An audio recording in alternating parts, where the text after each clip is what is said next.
Good evening, cryptid fans, Bigfoot, Dogman, and all the above. Look up, you might see a UFO, you might see an orb, and then you just might see a half drunk dairy farmer. You never know. But anyway, hi, Jeffrey. How's it going? Obviously better than you, and I'm not going to ask you how your day was. After an hour and a half phone call with you today, I think I know what kind of day Well, you're that having. was So, before this oh, afternoon's crap storm. So gotcha, gotcha. But anyway, before we get started, Chad, we missed Chad tonight. Chad Black is sick, sick, sick, sick, sick. So he is on the mend, though he's getting better, but still sick. So we had a superstar take his spot tonight. Her name is Mary Fabian. We appreciate you being here tonight, Mary. Hey, thank you. Yep, we brought somebody in intelligent to ask good questions tonight. So anyway, and Mary Goodbrake, Mary Goodbrake. Cindy Goodbrake is back, and she says we're getting this is round 2 for her here, and we're getting, as I said, the rest of the story. And I was forewarned yesterday what she's going to be talking about tonight, and got my interest real quick. It's all about the woo factor. So, I have some files she sent me that I'll be uploading here shortly, and we'll listen to them and edited version of. And I think there was one photo too. She sent one photo as well with some tree manipulations. Look pretty cool. But I'll get those loaded up, and by all means, everybody in chat, we'll keep an eye out for your questions. It's just me tonight. I don't have Chad helping me. Jeff hasn't learned how to do the share post thing yet. I can still read them. Maybe I'll figure out how to do it tonight. You know how? I don't think you can. I think I have to set you as like an admin. It only lets you do like one other person. So, yeah. Not that I'm shorting you or anything. I can try to see if I can. Yeah. I'll try to. I'm relying on you and Mary so I can focus on the chat over here because it's been getting really busier and busier by the week. So, and we want to flood Cindy with all the questions we can give her. Chad just said, "Hey, wait, I have serious questions." So, but anyway, Cindy, we're just going to cut you loose and let you fly, and I will get your files uploaded here, and I'll let you know when they're ready to go and when you're ready for them. So, all you. Okay, well, thanks for having me back. I go by Sasquatch Sisters Northwest, which is pretty hilarious because I actually started out from the in Texas, where I was born and raised. And then last time I did the show, I think and part 2, I will go into my I might have gone into Idaho, but for time's sake, I want to just focus on some of the crazy things that have happened because so in the first podcast I described in my life when I saw the Patty Gimlin film when I was a child, and it affected me deeply. And then when I was later in life, I moved to Dallas and met and married my husband. He was in the Army at that time, and I had started researching here, and I told y'all a lot of crazy stories about some of the people I was involved with, like Kumbo and the Outlaws and Luke Gross, and they are the ones I owe all the glory to. I learned a lot from all of those guys, and I still work with them today. I'll call them. Luke is a treasure trove of information. So then I think I said on the last podcast that my husband got transferred to North Idaho, and I don't remember what else I discussed, but basically when I moved to Idaho, my kids were like 18 months and 8 or 9, my oldest. So today they're grown. My oldest is, I think, 31, and my youngest is 20. He's going to be 23 this month, the end of this month. So actually next week. So when I moved to Idaho, I was going to be done researching because of something that happened to me in Boykin Springs. And it was a night that people talk about on podcast.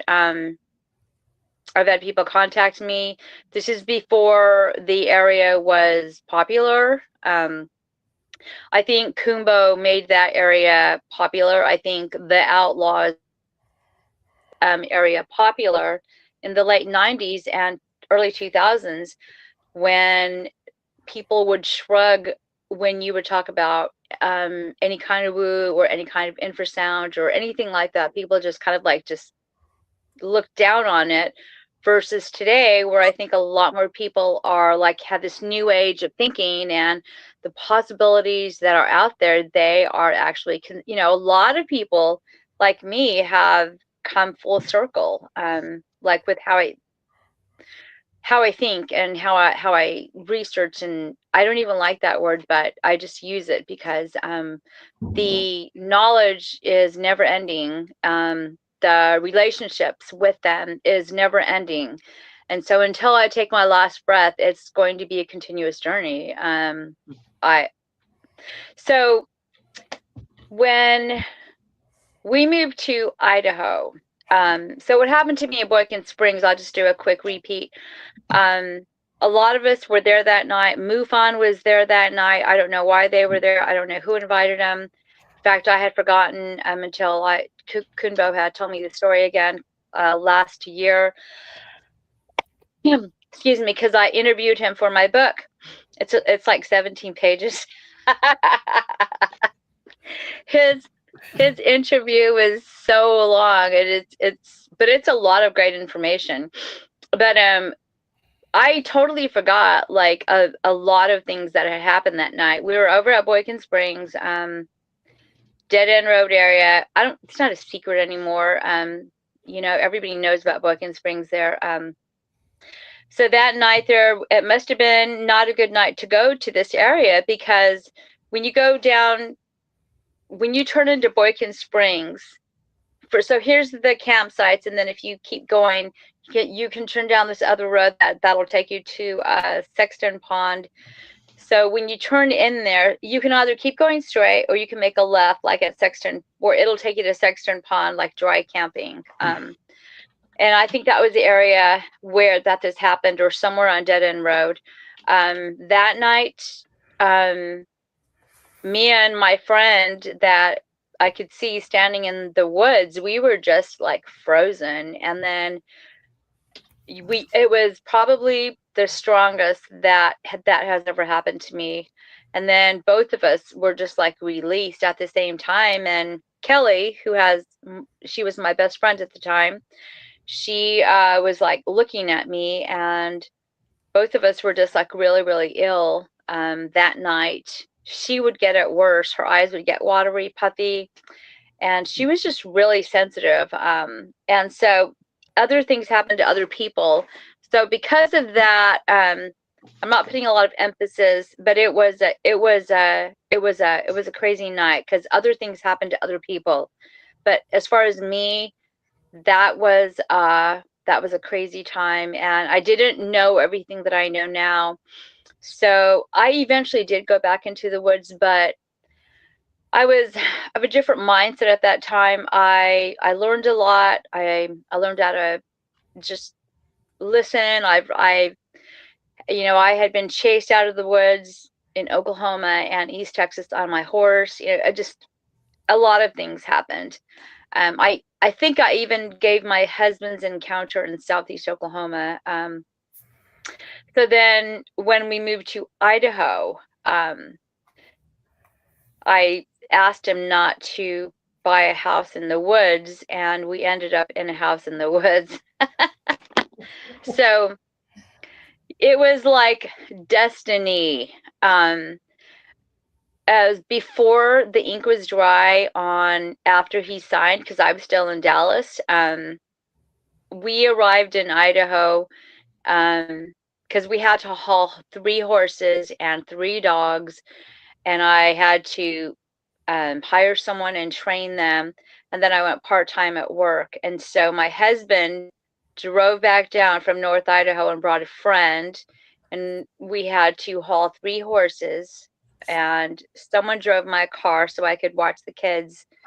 So when we got to Idaho, 4 days later, I will never forget going over the Montana passes, because I've always loved Montana. We had gone, I think, 2 times before we moved to Idaho. We were actually trying to get to Montana. So the next part of the journey, because I was done, like in my head, I was done. So I think in the last show, I did go into the first couple of years in Idaho where I was hearing things out in the woods. In 2006, my husband, who was over the motor pool for the 321st Engineer Battalion out of Hayden Lake, Idaho, it's not there anymore, but at the time it was.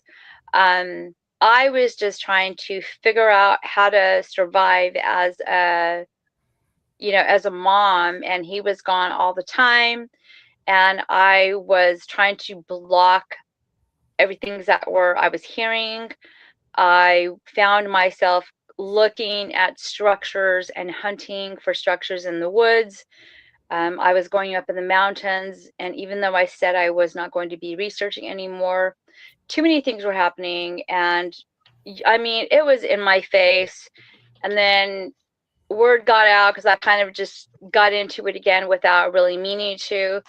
And the first couple of years that passed by, I kind of just accepted the fact that wherever I went, it was gonna follow me, and I tried to turn it off.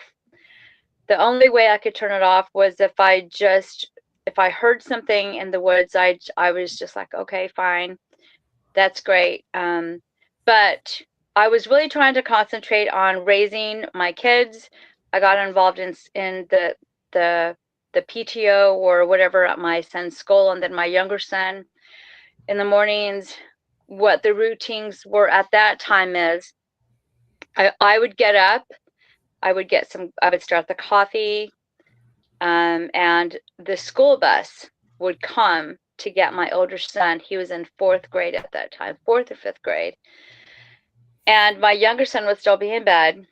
And so I would take him by 6:40 a.m. I would have to be 2 blocks away at the bus stop. Now in North Idaho, in summertime, it gets daylight like at 4:45. Now it's not bright, but around April or May, it starts getting light out earlier. So, and then it's light out till like almost 10 o'clock. But in October, when school starts, the moose are down off the mountain. It's super dark in the morning. So when I leave the house with him at 6:30, I would back down my long driveway. All of my property is woods, and everything around at that time was woods. And the surrounding properties, I didn't have some neighbors, they were empty lots. There was 3 empty lots, 1 to the right of me and 2 across the street from me. And then then there was like a power line road, and then like 20 acres, and then it went up the mountain. So there was plenty of opportunity to be watched at any time I was out there. Whatever, didn't matter what time of day it was. So I think I don't know if I told this story or not, but since we're going to be getting into the woo, the way we found our house was very strange, because the real estate agent said a lot of people did not call. Like my husband was like the only one who called to come look at this house. And the house on 6 acres or 5.5 acres was at a very good price. And at that time, everything was going up. So why no one else? Basically, it was meant for us to live there. Right before the ink was dry, the real estate agent said, you have an offer for $60,000 more, 40 or 60 more thousand. And my husband is like, oh my, what? Seriously? But he had to come down to Texas to come and get us. So the other real estate agents were like, we didn't see that house on the MLS until like after we signed. So when I tell you that I do not know how to explain that, like I don't know how to explain that. That just, and I didn't realize it till years later. The first couple of years there, things were happening right away. We were hearing things out in the woods. Some paranormal things were happening, like right off the bat. In the morning, like when I would take my son to school, I would pick up the neighbor 10 acres down. The road that aligns my property is like a logging road. It's not like an asphalt road, it's a logging road, and I can see Hoodoo Mountain right in front of me. Voodoo. And yes, that's what it's called, Hoodoo. Voodoo. And Yikes. yeah, and a lot of things happen. So I will just give you some examples. And this is early on with the paranormal. One morning I was taking my son to school and we were running late, and I backed up and I went down the road, and then I realized I had a flat, so I had to pull over. So this is literally 5 acres over. It's dark. I told my son, get down. He ran to the neighbor's house and he got his buddy, and I watched in the road, and I told the mom, I'm like, I've got a flat. And I'm like, just run, boys. And so they had to run, let's see, 10 acres and then 5, 10, 15 acres to the right. And then they did catch the bus. So I'm standing there. So now it's like 6:50. My neighbor's like, she comes over. I'm like, I'm fine. I'm just going to walk home and I can leave the car here. It's like, it's, like I said, there was nobody else coming on that road. So I was just looking at the flat, and then the property that it was in front of, there was no house on it, just a horseshoe driveway. And I heard my name being called from those woods. And I heard like the end of my name, Creepy. like the end of it. Now I just kind of like stopped, and I just, I was walking home, and then I heard it and I stopped and I went like this. And I looked back down the road because I could see my neighbor's house. And then I was looking across, because the road is very narrow and it's all woods. So I feel like woods are creeping in on the side of me. And that was like 2004 or 2005 when that happened. Like, I think it was 2004, because that's happened like right off the bat.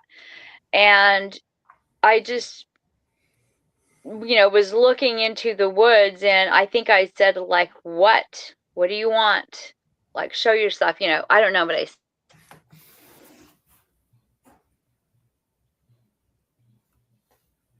Uh-oh. Oh, popped up. uh, I told my Yeah. husband, but I didn't. I'm sorry, did you say something? We lost you there for a few seconds. Oh no. Did you hear what I said though, or was I cut out? Totally everything cut out. Oh no. What's the last thing you heard?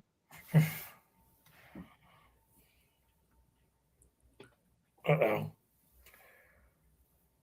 yeah, you Can were you hear me? walking. Yeah, you were walking down the lane, and the trees were crowding in on you. Okay. So I heard my name being called from the woods, and then Yeah. I went home and I told my husband, and then he came later and fixed it. So I was at home that day, and I was thinking, well, what could that have been? And then so things like that would happen. So like, what does that have to do with with Sasquatch? Nothing. So many other things would happen that I would call that would be paranormal. And I was raised that if you can't see it, if you can't touch it, you don't play with that. Play with it. I'm not into the Ouija boards or anything like that. I was just raised that way in the Catholic Church, but I mean, I'm not Catholic today. So that afternoon, I had to go walk down to the bus stop because my husband didn't get home till after 5. I had to walk past my vehicle, and I remember I took the driveway, and I took the driveway, and I was looking into the woods, and I was just waiting to hear anything else. But I went and I got the kids from the bus stop, and then I walked back home, and things would be breaking in the woods, things would go missing, which are all typical traits that you would hear of, like with the cryptids. So this other time, this is years forward, I went to go to my neighbor's to go borrow something from, I don't know what it was. I was going to cut through my woods. She was 3 acres over. I had to go through 3 acres of woods, and 2 of those acres are clear today. But at that time, my woods on the left side of my property to go to hers was pretty thick. So we had a horse trailer parked in the driveway, and when I opened up my door and I was going down the front step, the horse trailer. Can you still hear me? Because something flipped down, or did I get cut out? Last thing we heard was the horse trailer. Okay. The horse trailer started shaking, like really shaking. And there was nothing, like, I thought maybe there was a critter that got in there, because there was a deer that was walking around and people would feed this baby deer. And I thought maybe it got into the horse trailer, but I don't know how it could have. I was just trying to explain. So I hopped on the back of the horse trailer. So I'm 5'1". So I have to literally hop and look in. So it's not like it's easy for any animal to get in there, but we do have a door on the side that you can hop in to, like a release door. So, but it was closed. So when I looked in the trailer, there was nothing in there, and my heart my stomach just like sank, and I dropped to my knees, and I started praying. I dropped to my knees and I started praying, and I said, in the name of Jesus Christ, I rebuke you. And then I walked to the road and I ran to I didn't go through the woods. I went to the road. Again, densely wooded on both sides. So that's really no better, but I ran over there, and now it's dark. And she opened up the door and she goes, "It looks like you've seen a ghost." So those are just 2 examples of things that have happened, and that's not all. I could sit down and write a whole chapter about some of the paranormal things. Another time, I was around 2017, I started audio recording, and I think on the last podcast I told you that I had picked up chanting with war drums on one of my audios, and that just really was very disturbing to me. So I stopped recording, and I was just, I didn't know what to do. That was 2017. So my oldest son graduated in 2013 school year, and he moved out of the house. But when he was younger, he's had maybe 1 or 2 encounters camping out on our property, and then with his friends, and then they would hear walking around, and it wasn't us. So my younger son is a total magnet for activity on the property. So when I say that I've had paranormal things happening on my property, I went through a really, really hard time with my youngest son in his teenage years. He was just very difficult. I was convinced he was possessed by something because he was just very disobedient, very hateful. Nothing was going right. I was home alone quite a bit. My husband had retired out of the military in 2006 or no, I'm sorry, 2007. But then he became a private investigator, so he was still gone all the time. You know, I was used to that after a deployment and just being gone. You know, my younger son. So around 2012 or 2013, he went camping down the road with some friends, and I think that was his first encounter that I can remember. He was camping like 4 miles from the house, and I remember he asked my husband if he could go camping, and I'm like, there's no freaking way. You're not old enough. You're only 12. And of course, in my husband's eyes, he's old enough. And I can't repeat what he said. He said, Mama, you're going to have to let him off the. Yeah. I'm like, oh, that's just great, honey. And he's like, he'll be fine. So that was the start of things happening in his life. He was camping that night. They took the four-wheeler and they were by the water camping, and this is on kind of like state land by this lake that bordered private property where they would let the public come on their land. It was a 3,000-acre ranch that a pioneer family had founded back in the, when the town became, the settlers came in, the fur trappers and all that. So the next morning, my son called us. I think he had a cell phone. He had to have had a cell phone. They heard something like something heavy that was thrown in the shallow end of the water, and then they heard like walking around, and they were terrified, but they did not call us at home.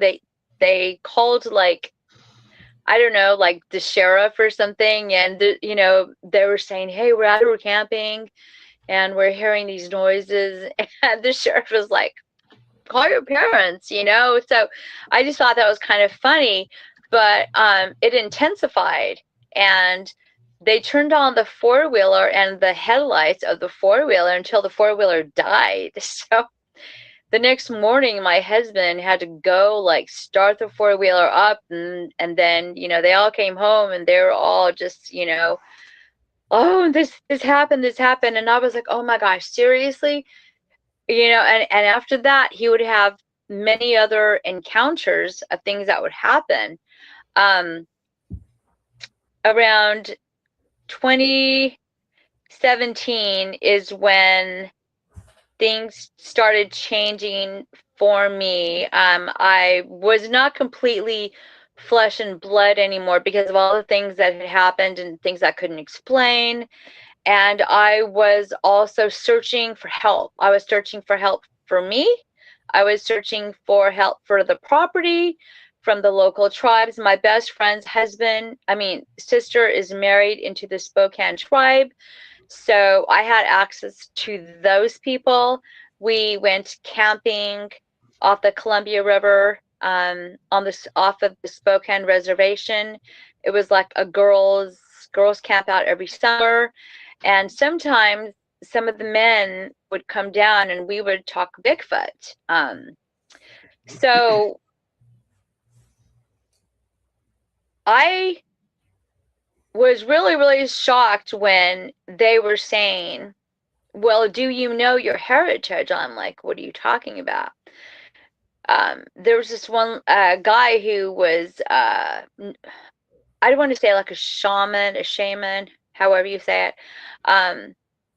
He kind of like drove around and like would pick up the garbage I think he worked for the tribe, but he was friends of the family, and so when we had our camp out, he would come down there, and we had things happen at camp too, because we camped in the same area. We camped in the same area every year, and they started asking me not to talk about Sasquatch anymore because it was like we attracted that energy, and some of the people were afraid to come camping. It was like, really? Come on.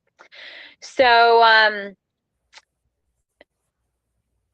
I started looking for help, for answers. I wanted to know, why was that mountain called Hoodoo?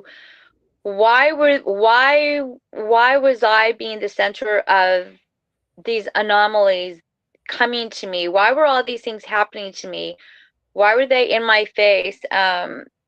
Why is my kid being a brat? Why is he so intuitive? Like, what is going on here? I stopped audio recording because I was sure I was dancing with the devil at this point. I didn't know what to think anymore.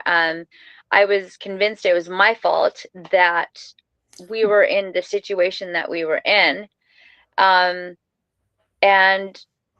they all just laughed at me and they said, no, it's not that. Something is going on here. Your reality is what you make it. So I'm like, okay. I started working, studying with some of the elders, I think I don't know what else to call them. And I started going down my family history. And my great grandmother is actually Indian from Mexico. She was actually a healer, and they called her Nachita. That's what she went by. And I remember when I was a little girl, some of the things that she would do. She would make these salves.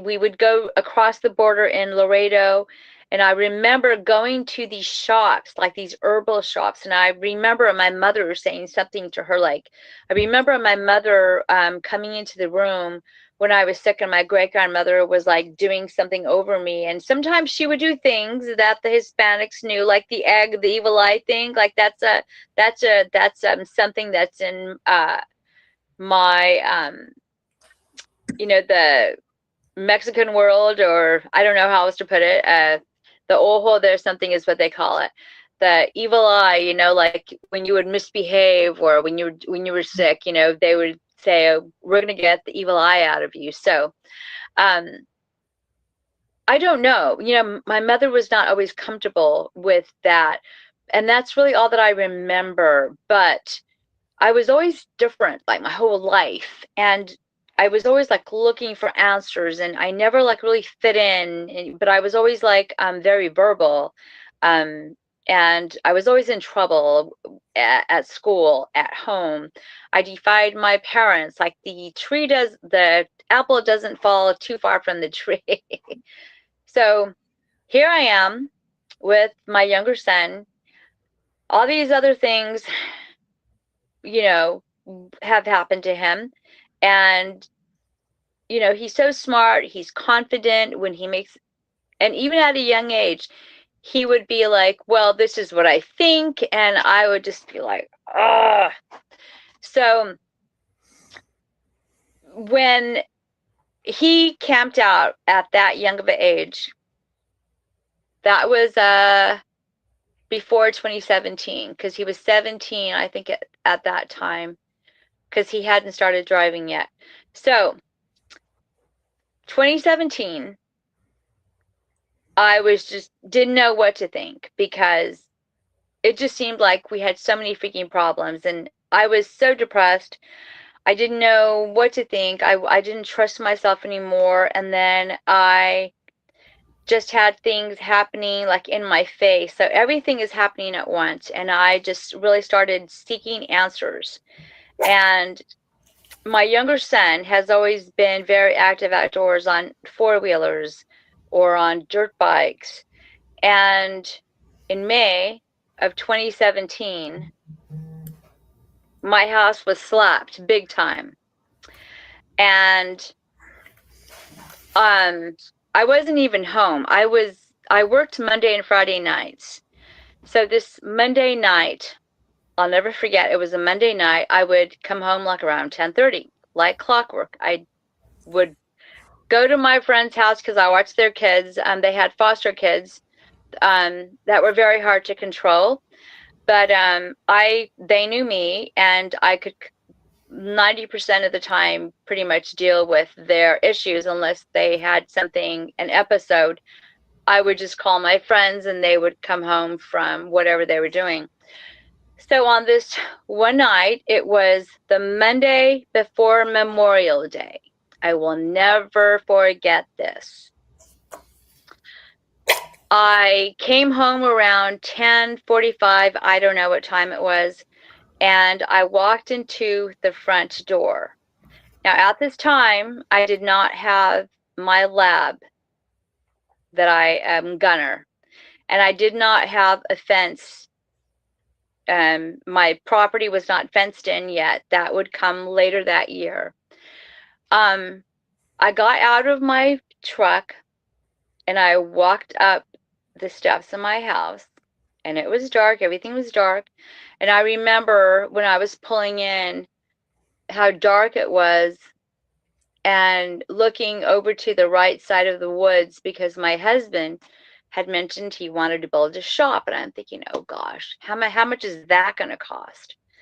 You know, because we were on a one income, even though he was retired now, and he was working as a private investigator.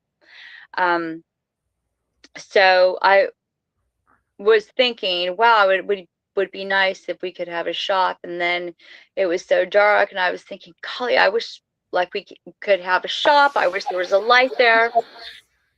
So when I got down from my truck and I walked in the house, my husband goes, Cindy, is that you? I'm like, yeah, of course it's me. He knows it's me.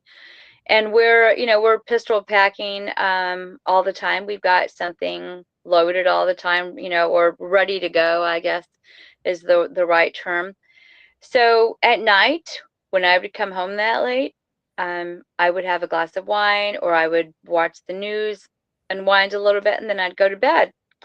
Well, my neighbor texted me, and I'm like, oh, okay, I didn't read it. So the story of where my car broke down in the property next to mine early on, there was no house there. So now it's 2017. There is a house there, and they are also ex-military. So everyone needs, that's an important fact, because this is no chicken that lives next door to me. There's another retired guy that lives next door to me, him and his wife. So it's 2017. I come home. My husband, all that. My neighbor texts me, and I, don't read it. So I go to bed, and I wake up the next morning, and I come into the kitchen, and my husband is getting ready to leave. He's having breakfast, and he looks at me. My husband is not into this topic. I said that at the last episode when I was on y'all's show. But he looked at me and he said, something slapped the house last night. I froze. I said, what? Because I'm not home. And he said, I was in bed, and something slapped the house. And he finished his cereal like it was nothing. And I went, well, like, where do you think it hit? He goes, I don't know. I just heard it.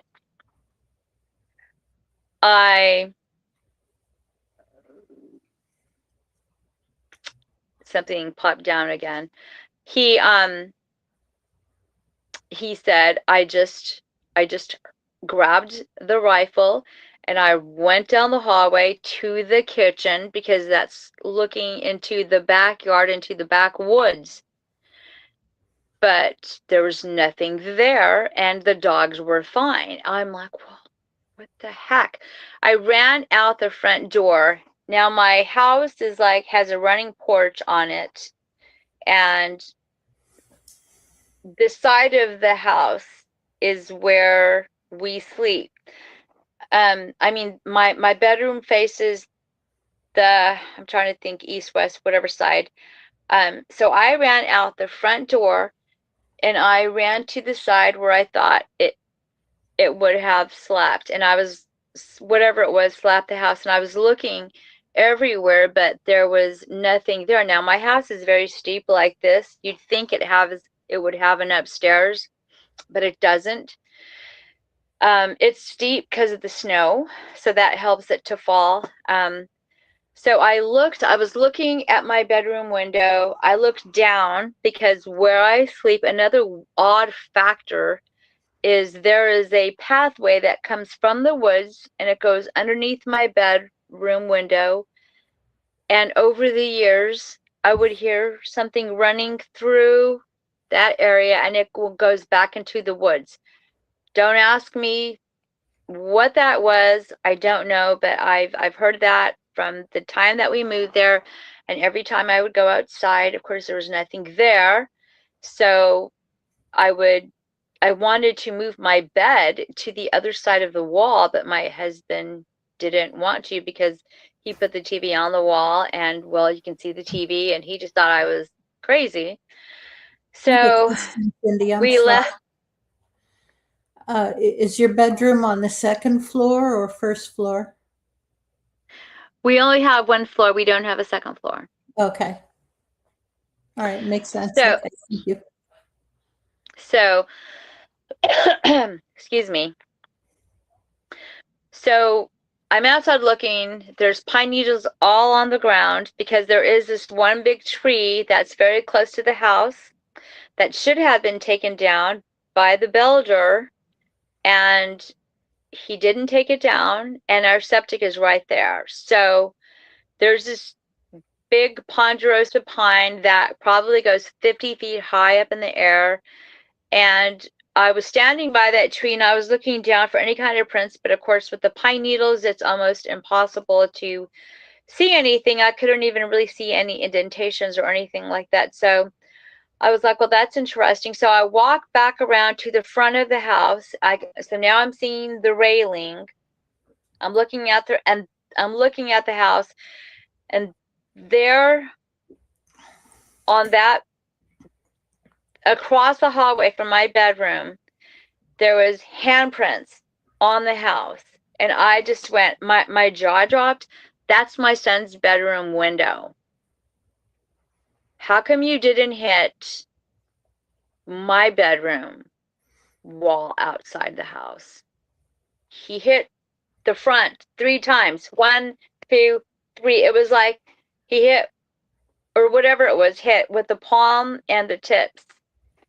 And then you could see like just the palm print, like just a boop, boop, boop, boop, higher up. And I just stared at that, and then I ran in the house, and I told my husband there's handprints on the front of the house. He didn't bat an eye. He wasn't concerned. He got up to go to work, and I said, where are you going? He said, I'm going to work. I said, are you crazy? You can't leave me here. And he was like, if they haven't kidnapped you now, Cindy, I think you're fine. Like he made a joke about it. I'm like, that's not funny. And he just looked at me like, you just better get it together, because this is getting ridiculous. And so he left. And I called my friend who's a real estate agent, and I asked him, how much could I get for my house? Because now I'm ready to sell my freaking house. Oh, also, I forgot. I read the text to my husband. I was like, oh my God. My neighbor texted me the prior night, whatever slapped my house, walked from my house, took that trail, went next door,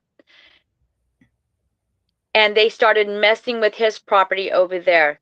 He basically said that his lights were going on and off, which could be anything, if you want to argue the point. Yeah, of course, a deer could walk by, a wind could go by, but his animals were acting crazy. He said, my birds are acting crazy, the cats are hissing.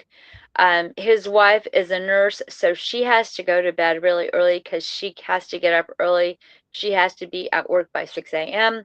So she goes to bed really early and he still is up. So it's midnight when this is happening over there. He said, hey, heads up, there is a bear or there's something in the woods. And he said, my lights are going off, my animals are acting crazy. And he said that he saw something standing. He went down the hallway to go to bed.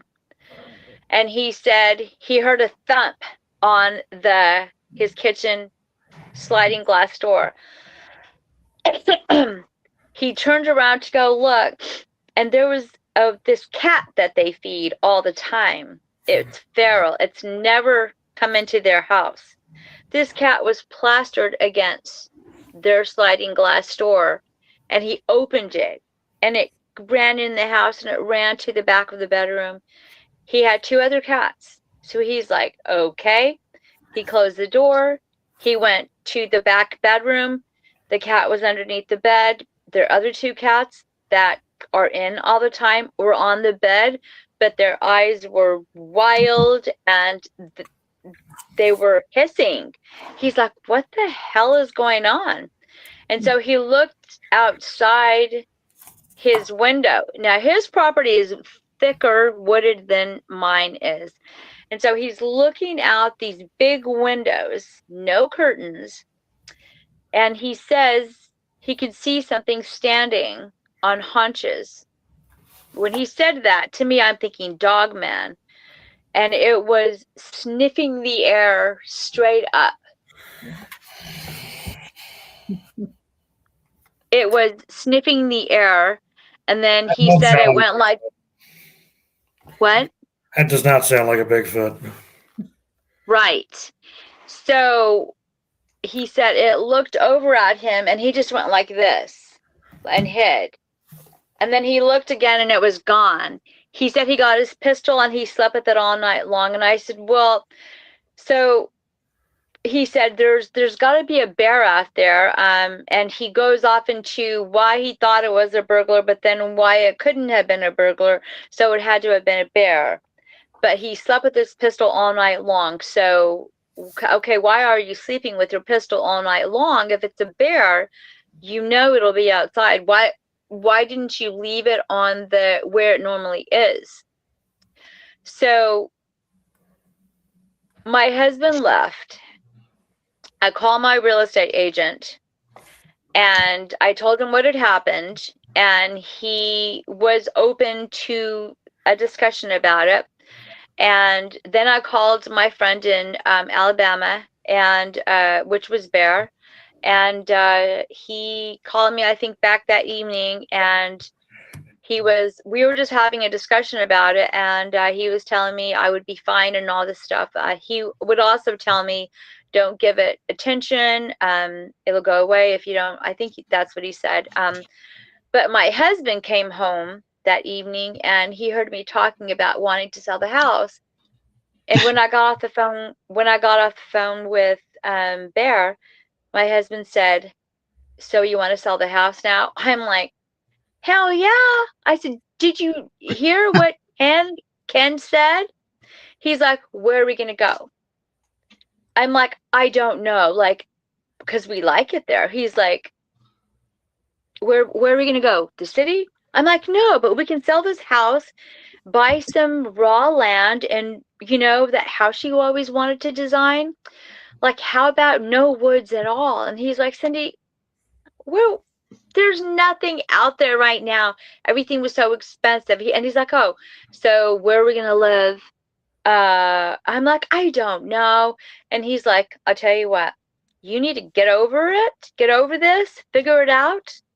Or if we have to move, because of this, you're going to be done researching. Like, and he meant it, I was like, Fine. So keep in mind, he's ex-military. He's kind of a no-nonsense kind of guy.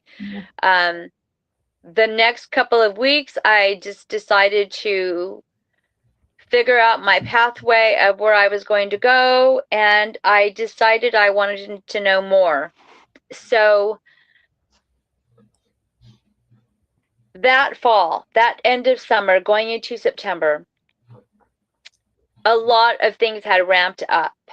My husband gave me his audio recorder, showed me how to use it, because he used it out in the field being a investigator when he interviewed people.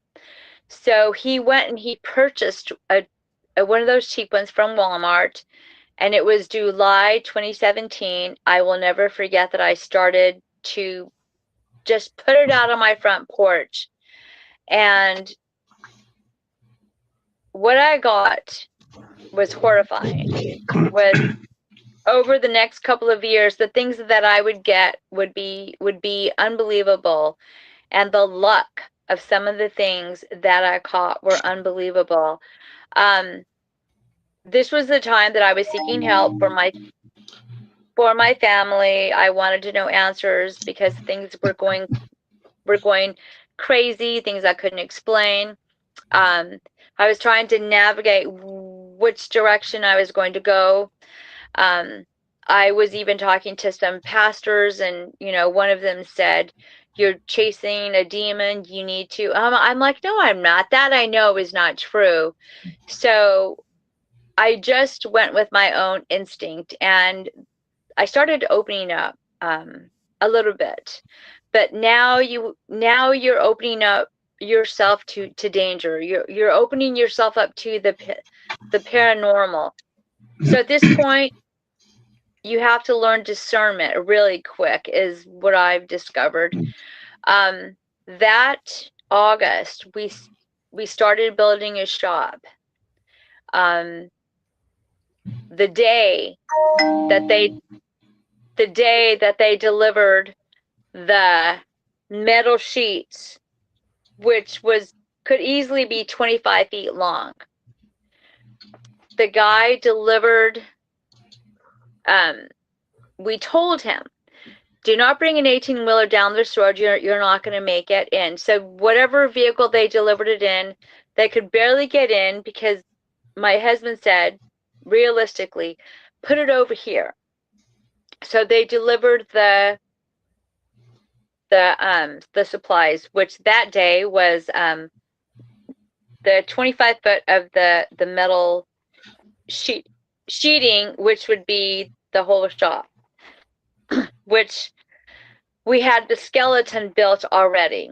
Now, by this time, I had learned to start researching with respect. I started talking to the woods. I started asking questions. When we had to hire someone to clear 1.5 acres, so I went into the woods and I said, well, we're going to be building a shop, but I didn't ask them out of respect. And some people don't get that. I've had people say, well, it's your land. Well, yes, but still, this is what you have to do. I started learning how to sage. I had learned they had taught me how to protect my property, how to protect myself. So I was learning some of these things now from some of my tribal friends, and just from some of my other friends that I had worked with also, that were Indian or Native American, that were living there in my area, and they were going through the same things as well. At that time, we had the shell of the shop built, and that night, the day that they delivered the metal sheeting, I put out my audio recorder on the front porch. It was 9:50 p.m. because we were going to watch a TV show, and I remember looking at the sky, and we were having a discussion about where they placed the metal, and my husband was like, yeah, it'll work. The next day, Can y'all hear me? Yeah. Yep. Oh, okay. What's that noise? Hi, Jeff. Weird. The next morning, when I got the audio recorder, you could hear the metal being slapped together, bam, bam, bam. And then there was like this noise coming from the woods. And I was like, oh my gosh, really? They sounded pissed. So I'm like,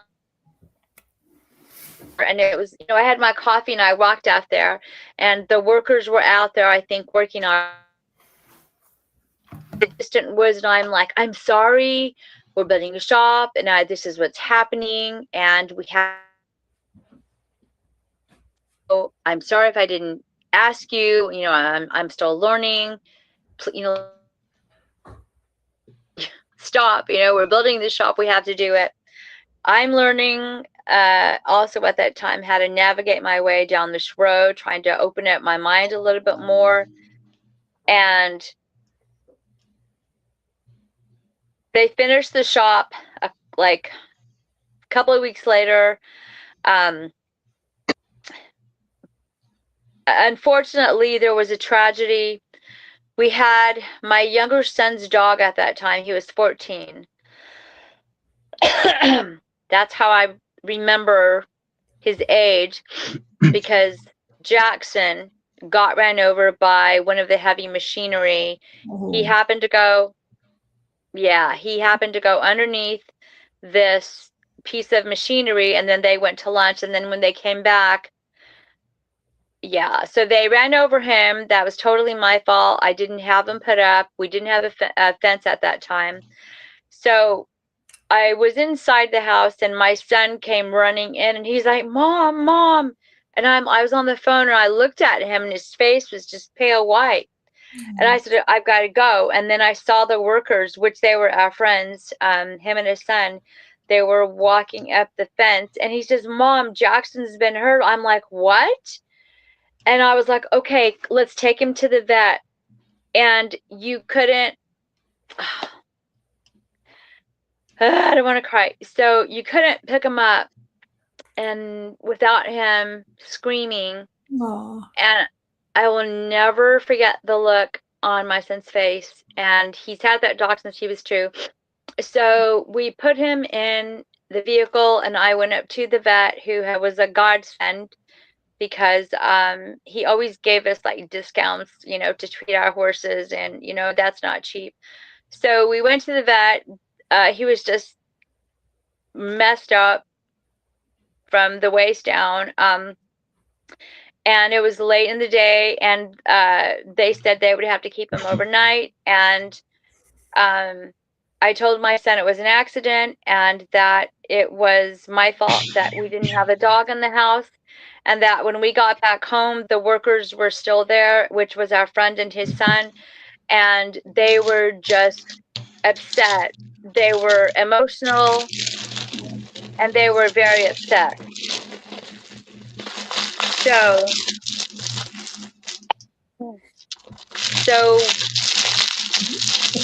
Jerry, you want to mute?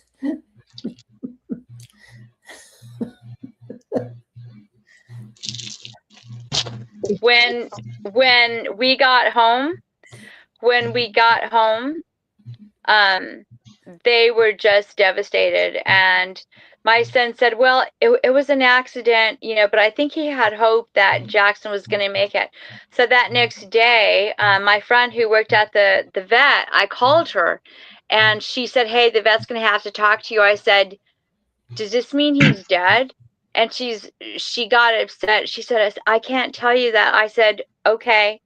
I knew. So he called me. He gave me the bad news that Jackson had died in the night. And I went and I told my husband, and we went and we told our son. And then they went up to the vet to go get him, to bring him back. And we had it was awful. We had a burial for him. And this is an area where we call the pet cemetery, where we buried him. He was the second dog buried in the backyard. They're at the tree line. The first dog was a little Chihuahua that we had to put down in 2004 because he was very sick with I can't think of the word, but we had to put him down. So he was buried there. So the next dog was Jackson, and it was September of 2017. My son was very upset. He was crying. I've never seen him that upset. I couldn't stand it. It was awful. And they felt bad, and it was just a very bad situation. And so when we were burying Jackson, you could hear a moaning. It's broad daylight. You could hear like whining coming from the back of the woods, and it's broad daylight. Like something is sad in the woods. Everybody's crying. It was awful. I didn't know what to do for my son. He didn't seem to pull out of this tragedy, and I was really worried. I saw a black lab that they were trying to give away. I asked my husband if we could maybe inquire about this dog. And I asked my son, do you want to go look at this dog? And he said, yes. And he seemed a little bit more lively when we went to Spirit Lake, Idaho. That's the next town over. And this Gunner is his name. Gunner is like 7 months old. And it's a young family that just couldn't keep him. So we brought him home. And Gunner took off. He started taking off, and he wouldn't stay home. So now we've got a problem. There's something about that name, because mine is named Gunner, and he does the same damn thing. Does he escape? Oh, he escaped. He's a 5-year-old beagle, and he is the biggest pain in the butt. Easy. Real quick, while we got a time out here, real quick, Cindy. There's a couple of questions. I didn't butt in on you. Somebody much earlier, had asked if you had any history of your property checked. You know, if there was any history that may have been on record or something.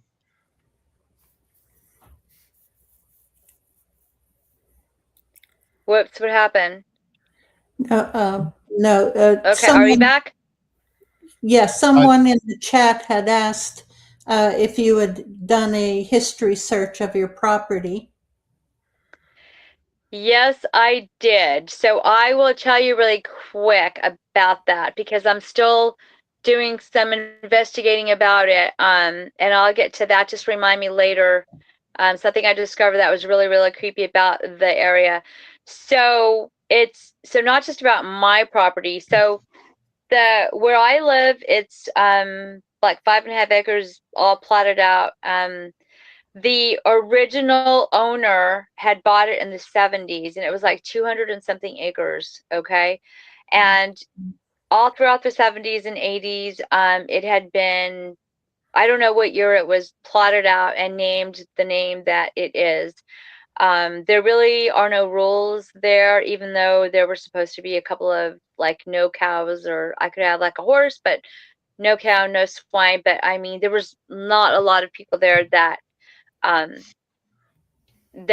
followed the HOA because it was a lot of the plots were empty. But it's so prior to that owner having that land, really just a pioneer family, I think, owned that area. And so it went untouched for a long time. My land pretty much was raw land when it was purchased, and they just plotted it out. And the history of that land is when the settlers came in, there's a road that they would call the Fur Trapper Indian Road that runs along 41 in North Idaho there. So if you look on a map and look up I'll just tell you to make my point. Look up Rathdrum, Idaho. That goes all the way to Newport Highway. You'll see Highway 41 that runs that way. The history kind of follows itself. Rathdrum, Idaho has a history of witches in the 70s, or people practicing like just worshiping like the devil type of things. And then if you keep going, it comes into Spirit Lake. So Spirit Lake back in the day was given that name. It's like the lore just continues itself. Spirit Lake was named Spirit Lake because the Indian chief promised his daughter, who was in love with another brave, he promised her to another tribal member to keep the peace. And the young maiden of the chief and her lover committed suicide over Spirit Lake by hopping into the water, and they drowned. So there's a whole story about that, and that's called Spirit Lake. And then you come into Blanchard, and that mountain is called Hoodoo. There is this is going to sound crazy. So since the dawn of time, the stories go back, according to what I have been told by some of the tribes, the Colville, and by some of the Spokane tribal members, because the tribes used to go to the Spokane River.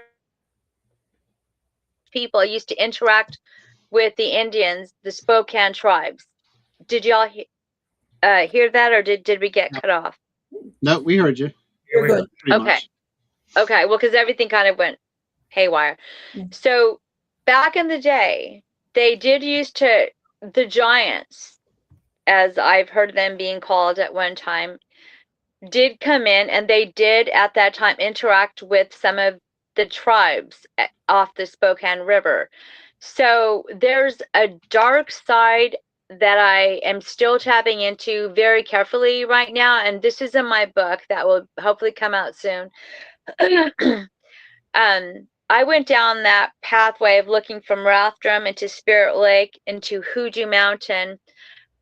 The French trappers named it, and then it was eventually the Indians named it first, and then it was eventually just named, transferred over to Hoodoo. And so Hoodoo is kind of like at the base of the Selkirk mountain range. If you look on a map, it goes into Priest Lake, and it keeps going into parts of Montana, I think, if I'm correct. There is a thing about this area. People have been known to have committed suicide for no reason on this mountain. People have had lost time. That's another paranormal thing that I will get into if I remember. People who have been out hunting have had lost time. They have gotten lost up on the mountain.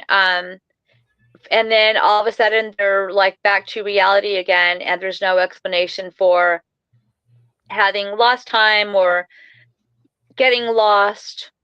They're just like, what just happened? So there's a lot of factors that go into this area. I was told through a remote viewing situation that there is a ancient energy that lives there and rules over the mountain. And it's not a Sasquatch, it's just a being, an energy, and I don't even know what to call it.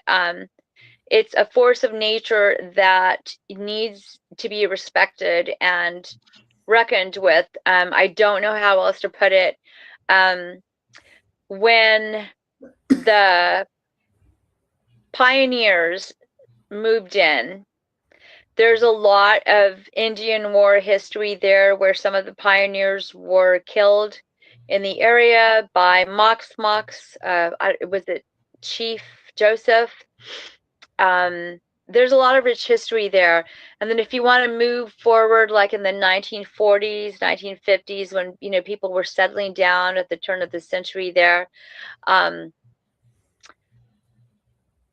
just people would talk about trying to build. There's a book, it's talks about the history of Huji Valley. You can't even check it out from the library. But I was lucky enough to buy 2 copies of it from the original author, just by pure luck.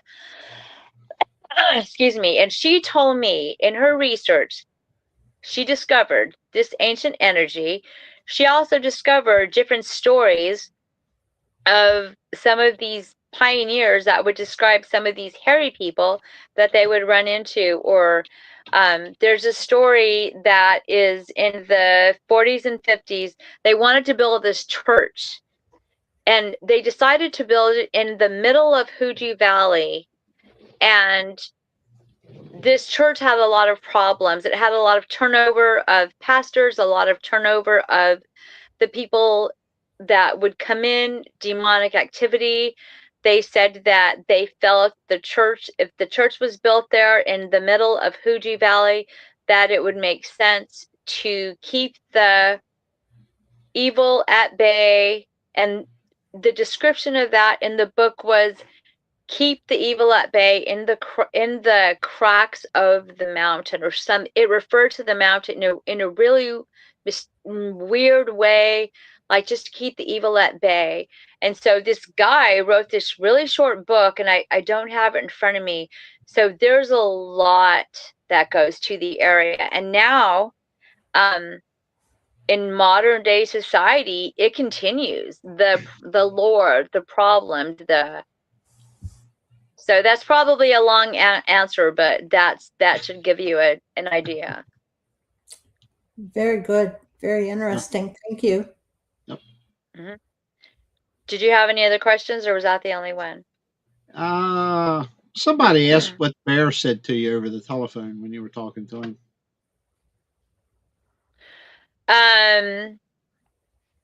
So I called him for advice, and I can't remember exactly what he said, but I know he said not to be making calls from the property, which I had done already. And he also said not to give it, like, and like, don't acknowledge it, and it'll just don't feed into it, I guess. And he said I would be okay, and I considered him like a brother, because we had researched out in the field together quite a bit. I haven't talked to him in years, so I hope he's doing okay. So whoever has the question, I guess that would be the best way to answer it. Okay. That's all I see. Questions right now. So. Okay.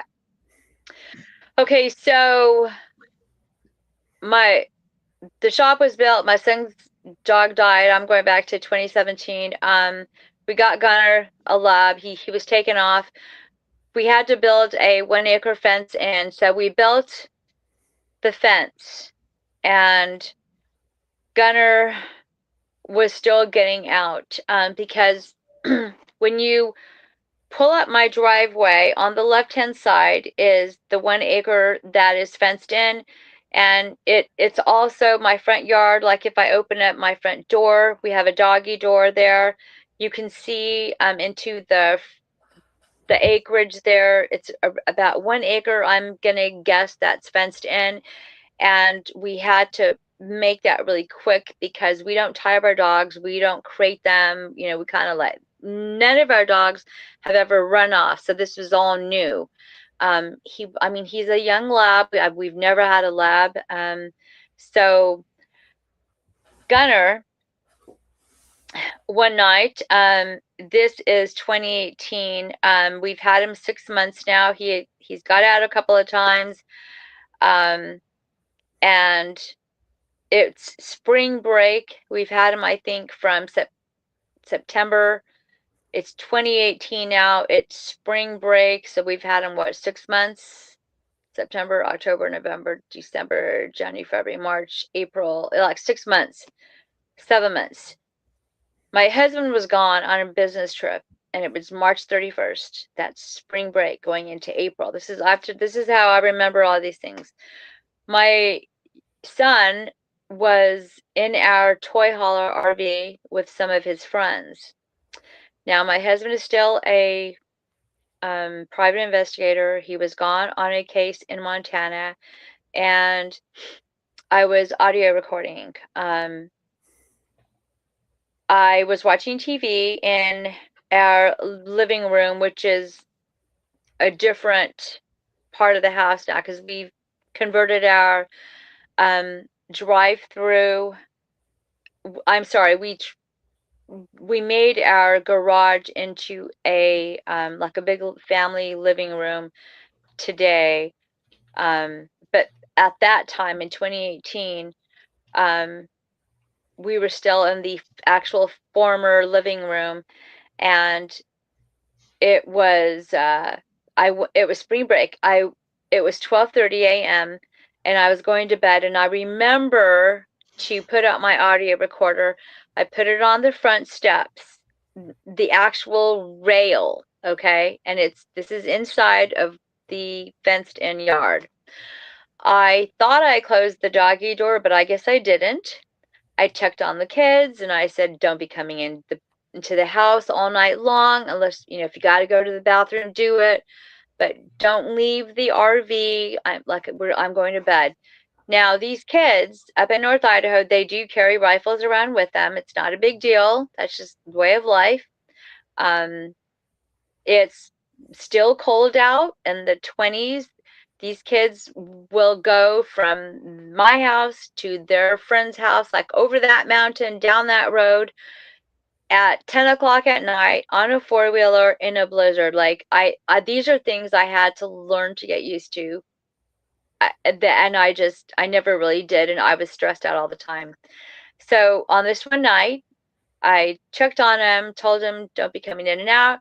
And I went to bed. The next thing I know, Gunner must have gone out and he ran back in and he hops on the bed. And I remember he was wet. And I'm thinking, what the hell, dog?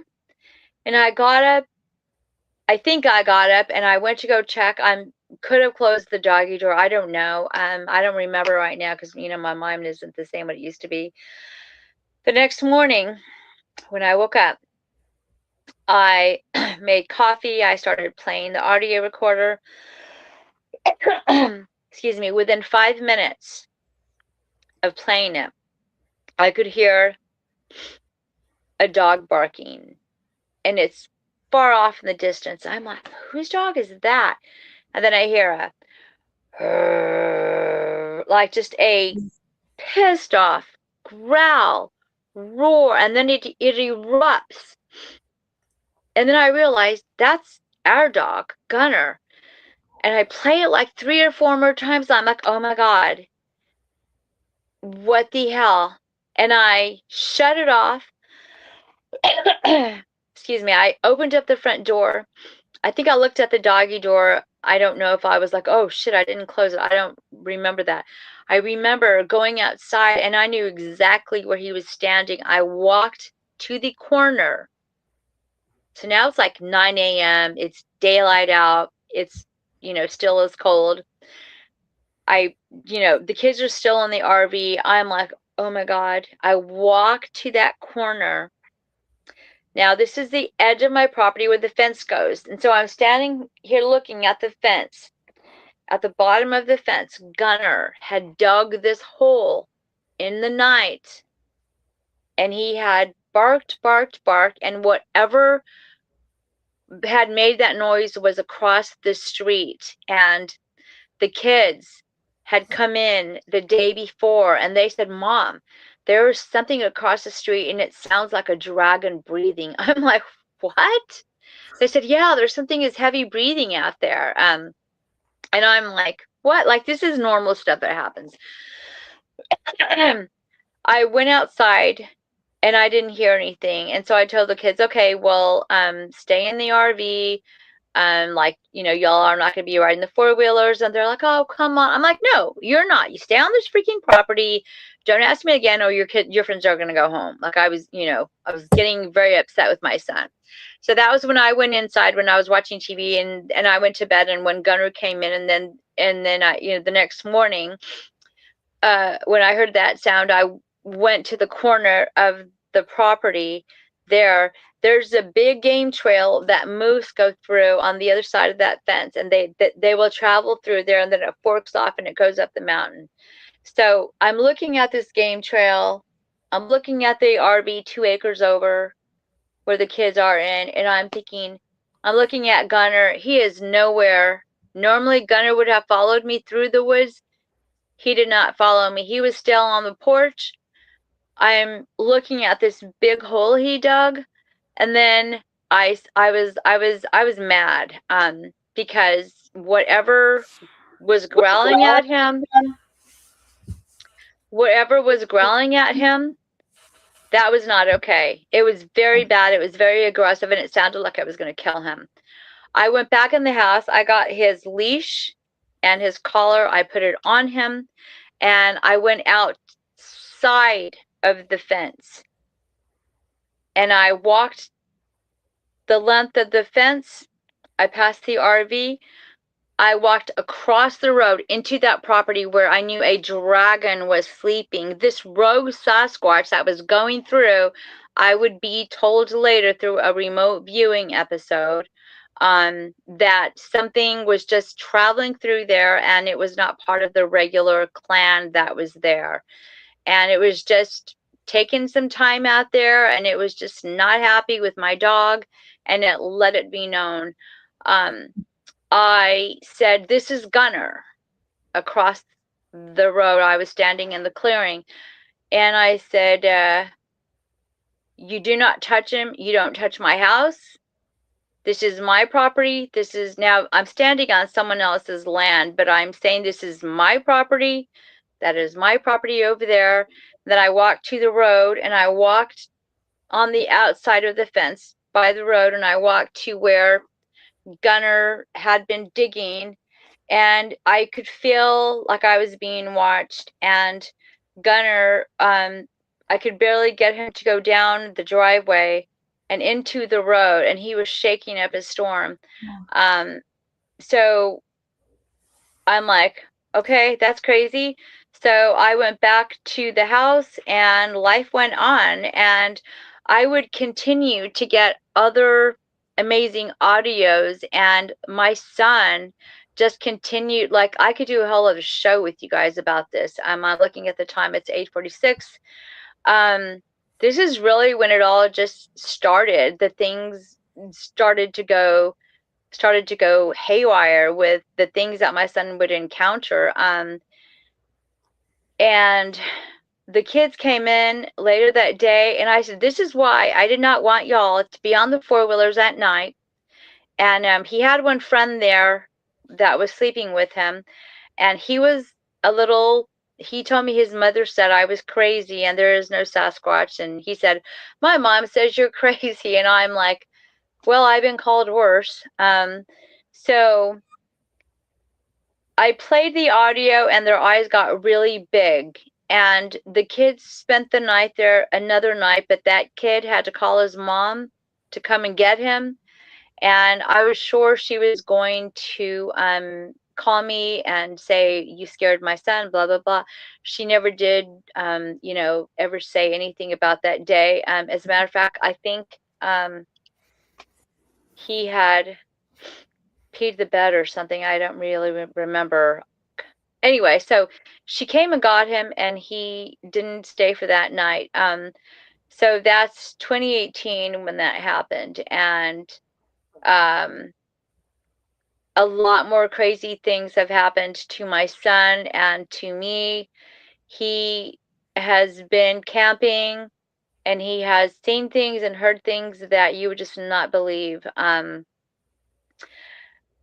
I am thinking the year was 2019. I'm trying to think. My son was 15, let's see, 14, 15, 2018 or so. He asked if he could go camping. So now he's 15. He's a young man. He asked if he could go camping alone. Well, of course, my husband said yes. I'm like, "Are you crazy? Like, no, he can't. It's not safe out there." My husband's like, "Cindy, he's been like, really? We're not having this discussion." He asked if he could sleep on this state land, and my husband said no. My husband wants to know longitude, latitude, where he's going to be. And there was a place where he always camped out. It was 1.5 miles going up the mountain, and that was where we said he could camp. So he left to camp for the night. I got no sleep. The following morning, when he came home, sure enough, something happened, and his eyes were wide-eyed, and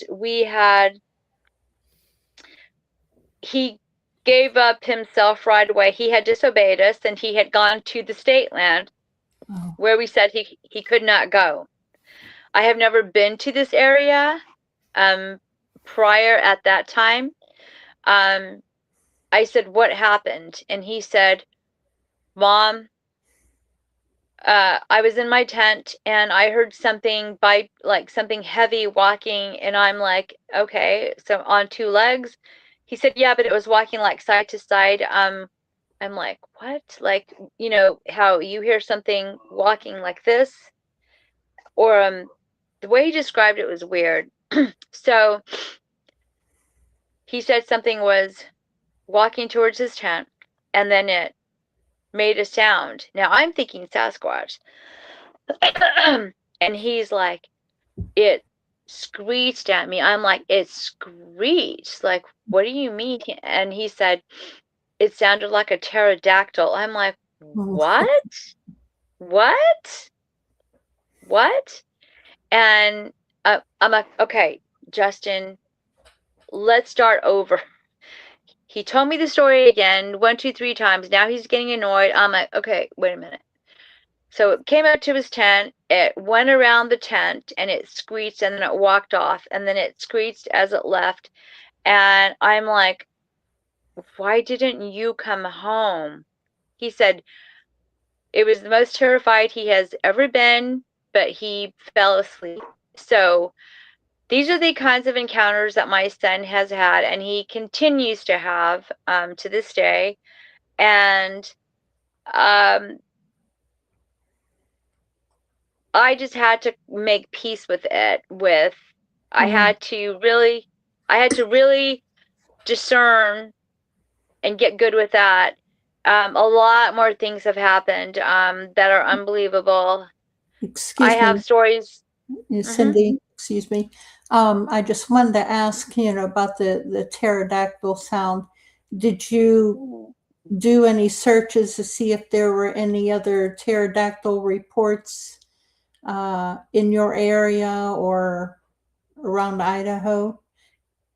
Because I know there have been throughout the U.S., including right around where I live also. Where do you live? Western Pennsylvania. Oh, okay. I mean, if I may ask, sorry. Okay. Yes. Years later, I would get other reports. So I don't think we punished him.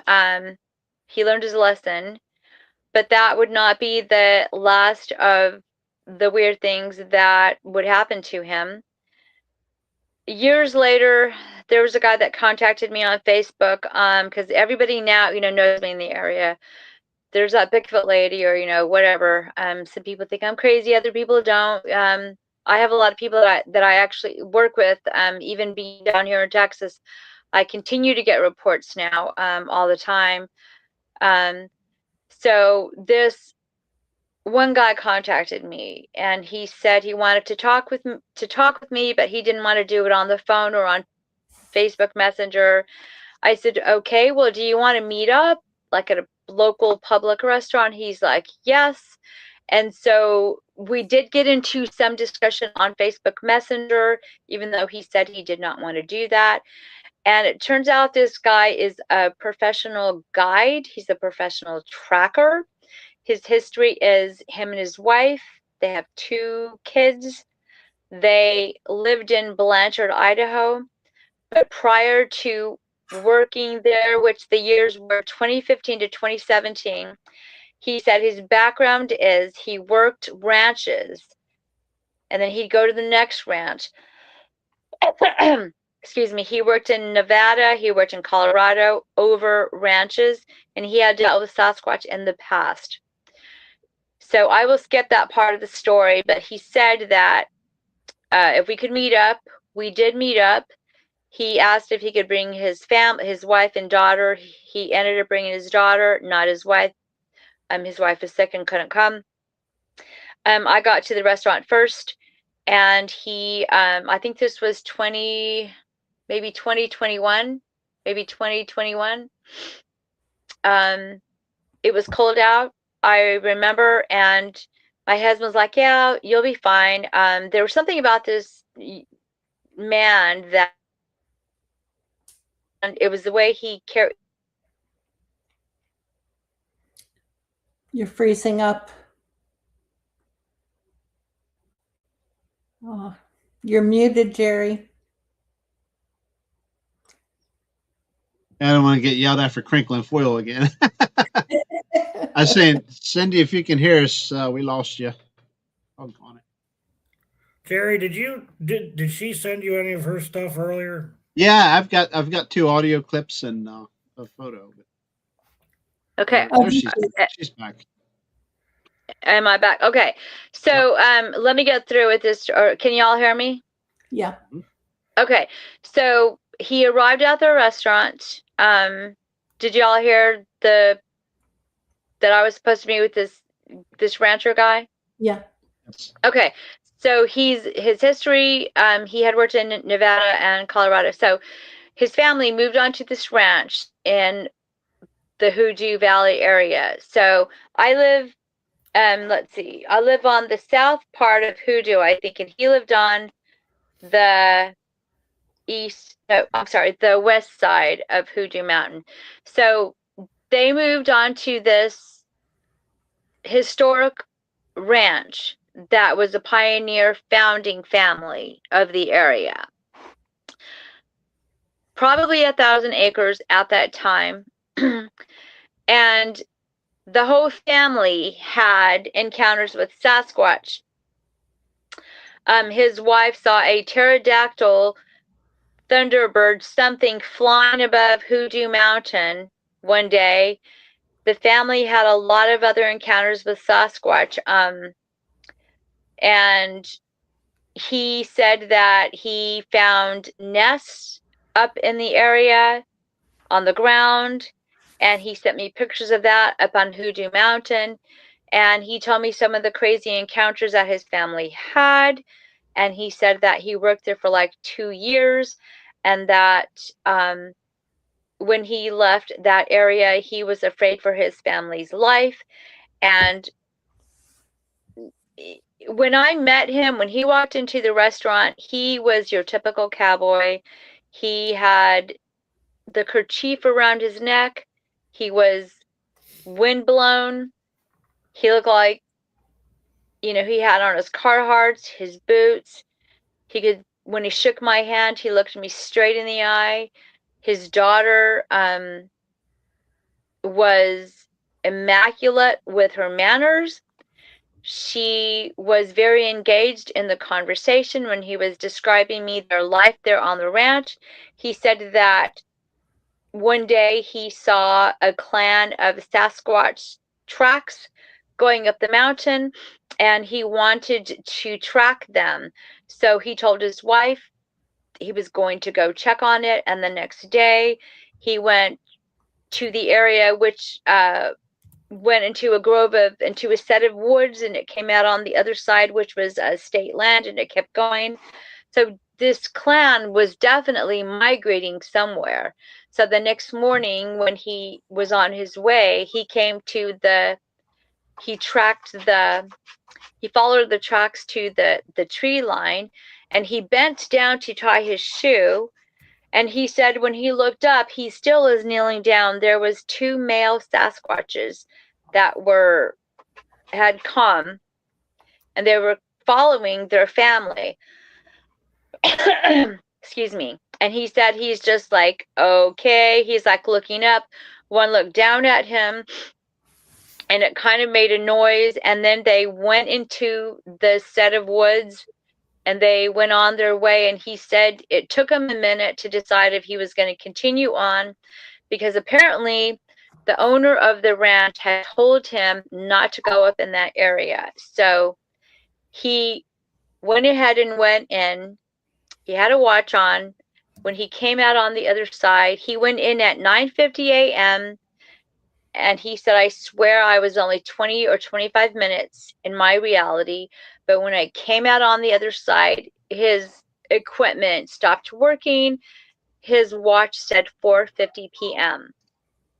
Wow. So he had lost time somewhere, somehow, and he was like, oh my gosh, he knew his wife was going to be worried. He ran back through the woods, I'm assuming, and he came out on the other side, and his boss, the owner of the property, the old guy, as he puts it, was in his truck waiting for him. And he said, I told you not to go up into those woods. And he said he got into his truck, and he looked at him and he said, what's up there anyway? And the guy just looked at him and took him back to his home. And he described to his wife what happened. So yes, his wife and daughter have seen a cinnamon colored Sasquatch come out of the woods one night, and it just came out of the woods. They're standing there. There's a pond. There's old cars there from, time gone by. And it came out of the woods, and it just went back in the woods. And then another time they saw a flying saucer up. Like, I've got UFO stories too that go with this. And then she saw the pterodactyl or the thunderbird, and then he had his other encounters. And then after that, he met another neighbor that had lost time as well, but I don't know that story. And 2017, he had to leave the property. I don't know why, but he said that the two daughters that lived there, they were older, probably older than me. And I'm sorry, y'all hear a motorcycle pulling in. I don't know if he was let go or what, but he left that job and he ended up moving his family. And he said he was very worried about his family's life because of another job that he had been hired to do. He was hired by the park rangers in North California to track a missing mom and daughter. And he said that this guy was a park ranger and friends with him. So we're in the restaurant. I recorded him, and his daughter was very engaged in everything her father had to say. And it was getting late. We're probably there 2 hours, and he put his hand down and he said, can you stop recording? I'm like, yeah. So I turned it off, and then he said, I've got another story for you, but I'll tell you outside. And I'm thinking, oh, okay, it's cold. So we went outside, and that was when he told me that prior to moving to Blanchard, he was hired, which he had been hired by the Park Forest Service before, and he was actually friends with this one guy, and he said the pay was usually $500, and because he's such a great tracker, he said he would be hired sometimes to do some illegal hunting. Let's just put it to you that way. I'm like, okay. And he said, what I'm going to tell you next, like, you can't give locations of what I'm telling you. I'm like, okay. He said that this park ranger called him and said that they needed help tracking a missing mother and daughter or something. So he takes the job, assuming it's going to be $500. He shows up to North California at the location. He says when he arrives, there's two other guys there, and they're decked out in like military, like military gear, weapons and all this stuff. And he's like, what's going on? So they tell him the basic facts. We're going to go looking for a bear. And he's like, a bear? Like, okay, why are these guys dressed like this? and he says there's a mother and daughter that are missing, and he's like, okay, and then he tells them the pay is 5,000. Excuse me? He says the pay is 5,000. He's like, what are we? Pardon me. What am I tracking? And he says, you know, let's just go find the trail. So they go, they find the trail where these other two guys, where they couldn't find it. They find a car. The windshield had been pulled back. The glass was not broken. The windshield had been pulled back, like the whole glass and everything. They end up coming, they find the trail. They end up at this cave or something. There's glass, there's blood, so something had been dragged in there. The two guys and him and the park ranger had gone there on horseback, if I'm thinking correctly. The two guys that were dressed out, one was kind of really rough with him, and really he was asking too many questions, or the guy said something and he's just like looking at him, like trying to figure out like why, and his friend, the park ranger, like looks at him and just says, well, we're hunting a bear or something. There's a missing mother and daughter. So he's just trying to figure out 2 and 2. So they get to this area here, the cave or whatever it was, and they said, this is where you guys turn back and go back to the horse trailer, and whatever you hear, you do not come back. He said, I was paid, so I was good. I was glad to get out of there because he knew something wasn't right. So they were going back, and then he said somewhere halfway back, maybe a couple of miles out, they heard, he said, nothing scares me, okay? But when my horse is scared, that is when I need to know something's not right here. And he said that they heard weapons going off and they heard roaring. He said, Cindy, that was a giant. Like, you think of the worst Sasquatch roar, and then he heard gunners where he had been barking, and he knew that story. He said, like, it made that look like kindergarten. I'm like, oh my gosh, seriously? He said, my horse's ears went down. He whipped around.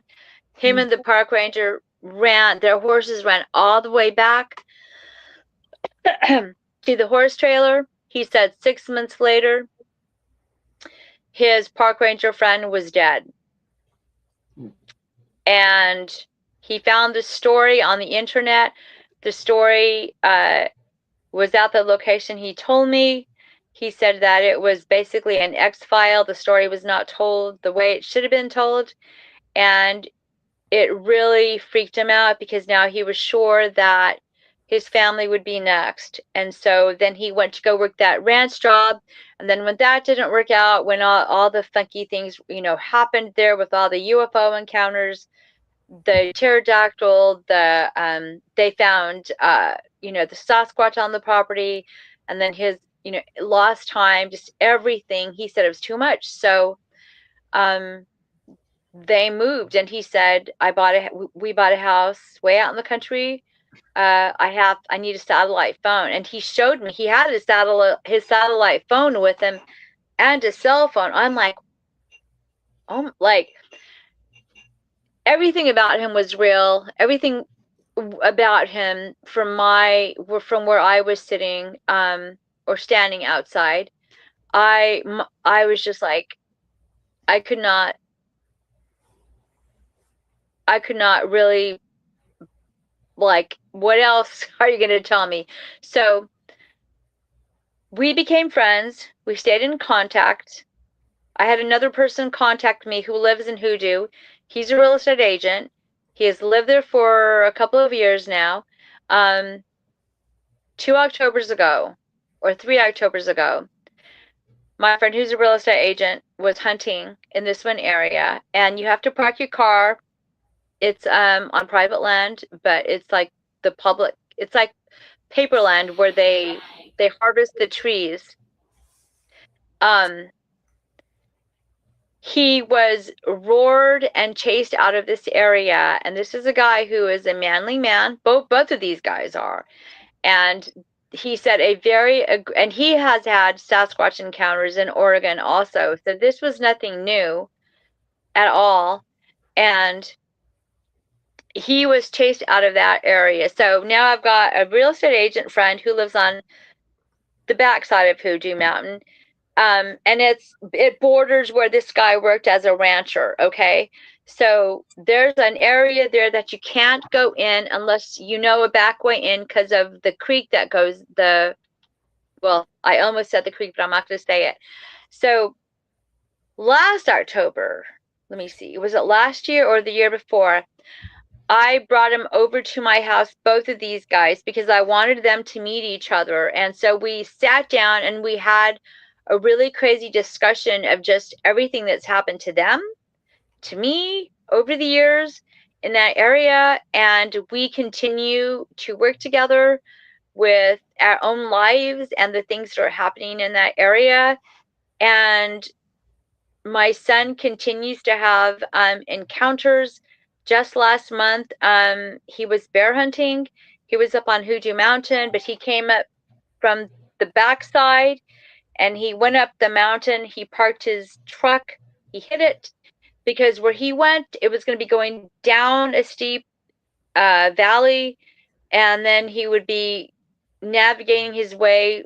You can't even take a four-wheeler in there because it's too thick. My son said just a month ago when he was bear hunting, October or November, excuse me, he said, Mom, I forgot what weapon it is. It could kill elephant, basically. A 40 or a 50, I don't know. I don't remember. He said, Mom, this area here, I was really, I wasn't sure of to go in this area, but he continued his way in.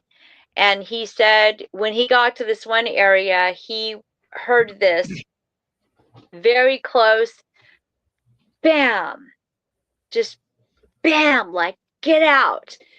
And he was like, oh, crap, because this has happened to him multiple times. And he's like, man, I just want to go hunting like without that happening to me. So now this is happening to him again. He continues on, and he stops to take a break to drink and to eat a snack. And he says he looks down and he sees this weird thing, and he picks it up, and he's like, he drops it because it still is warm. And he looks up and he sees this stump, and there's blood all over it, and there's hair. And he was assuming it was deer, but he didn't tell me he saw like body parts. But he said he looked down and he picked up, I forgot what, it's part of the throat of the deer. And I forgot what it's called, but it was still warm. And he said he was just creeped out right away.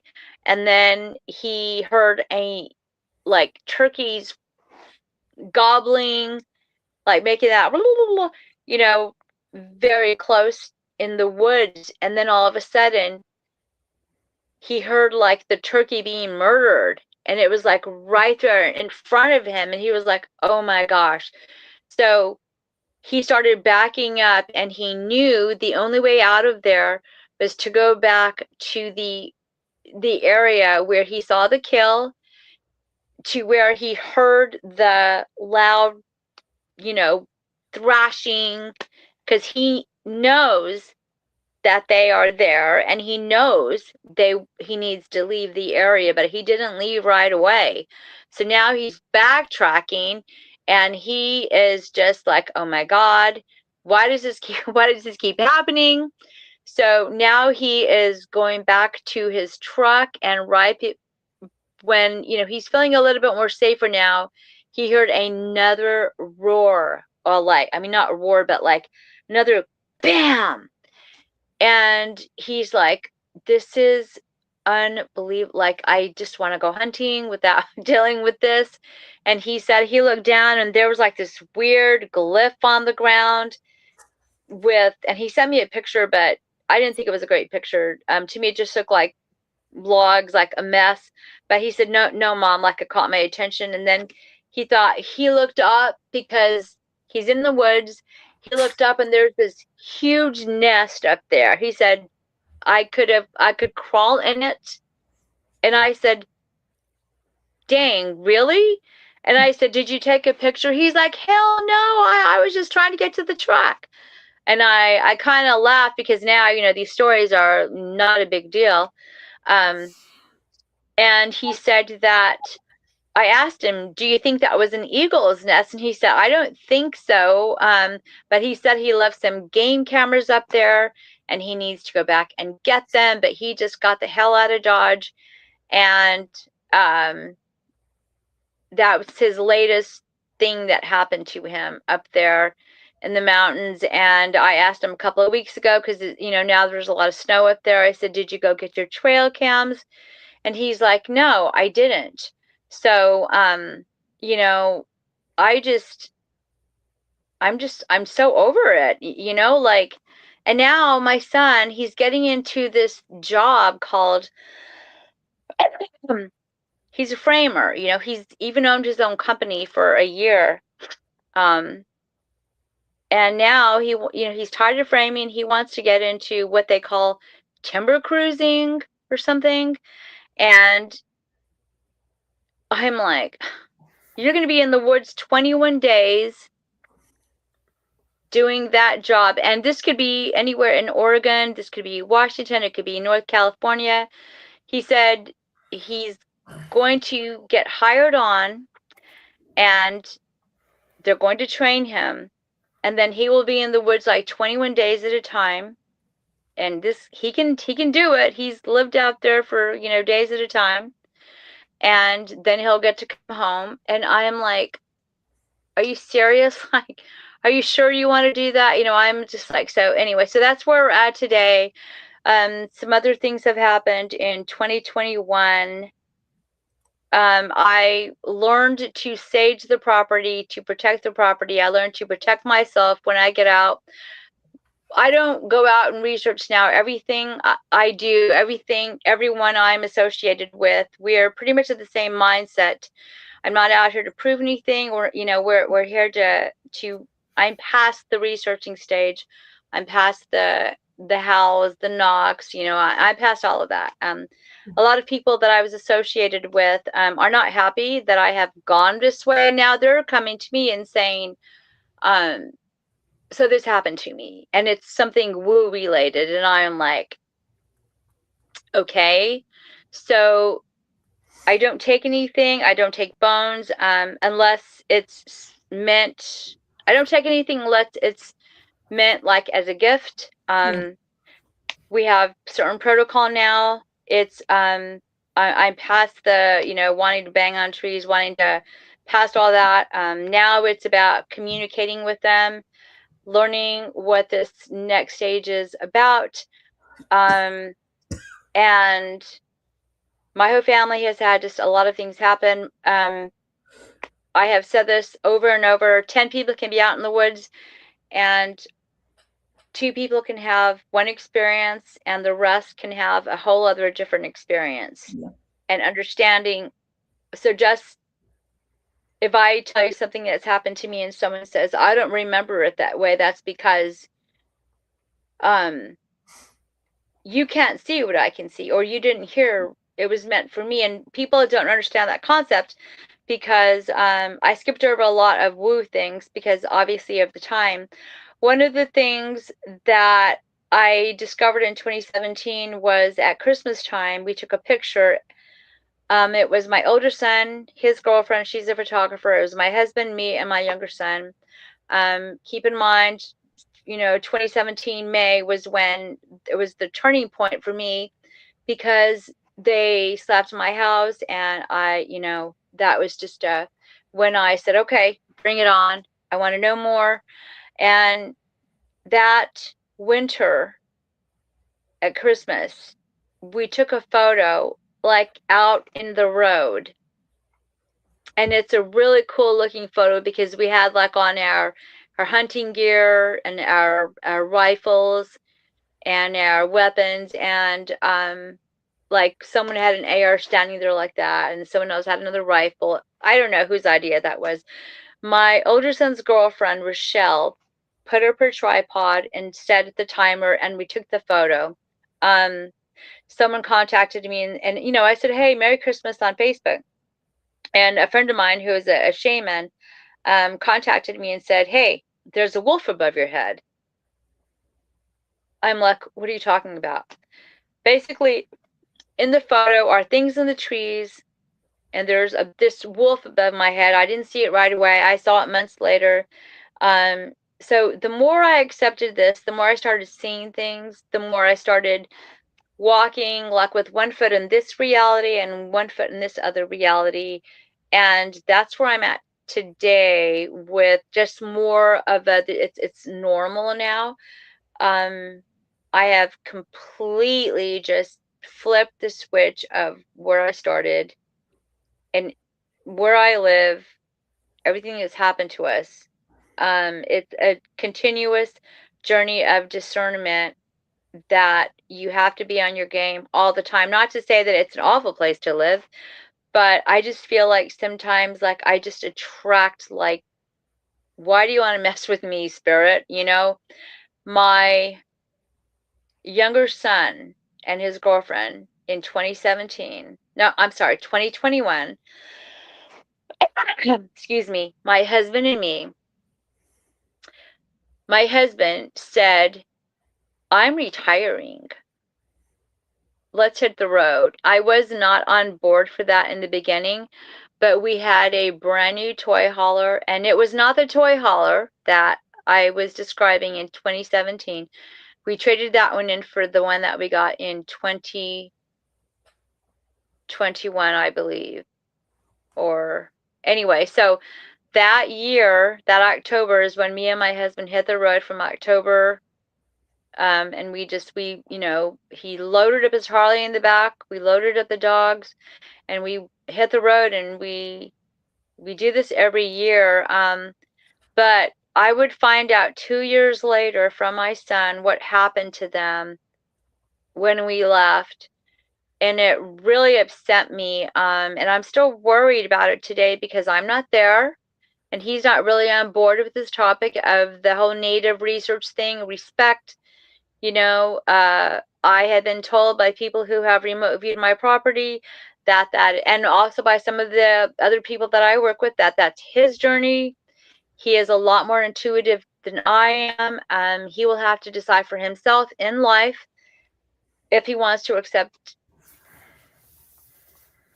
One of us has our own journey to go on, and you make your own reality happen. You have to figure out which road you're going to go down. And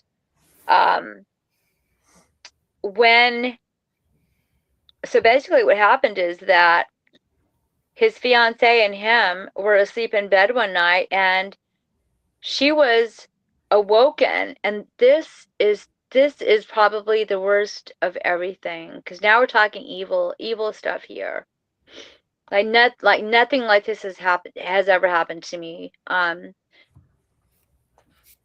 She heard something hit the house, and like it just went the whole side of where they sleep, where the house was slapped, where my husband was sleeping. They were in our bed. They sleep in the master bedroom. She heard her grandfather, who had died, asking her to come outside. Can you come outside? And she's like, she knew right away it was not her grandfather trying to entice her to come outside. Yeah. And she's trying to wake up my son, and he's not waking up, and he's a light sleeper. And so something was trying to lure her outside. And then my son had a dream about a woman. So if you go down the hallway and opened up the sliding glass door. In his dream, he is standing there where I have stood, where I have seen other things happen. In his dream, he sees a lady in the pet center.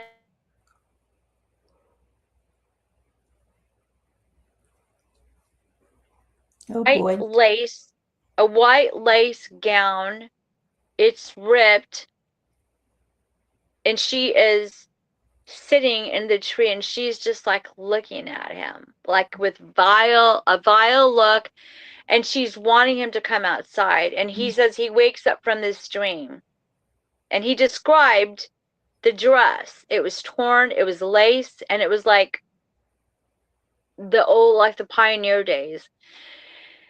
Now, you want to creep out, really be creeped out? One day, he said, he came home, and his girlfriend said, "Babe, I want to show you something."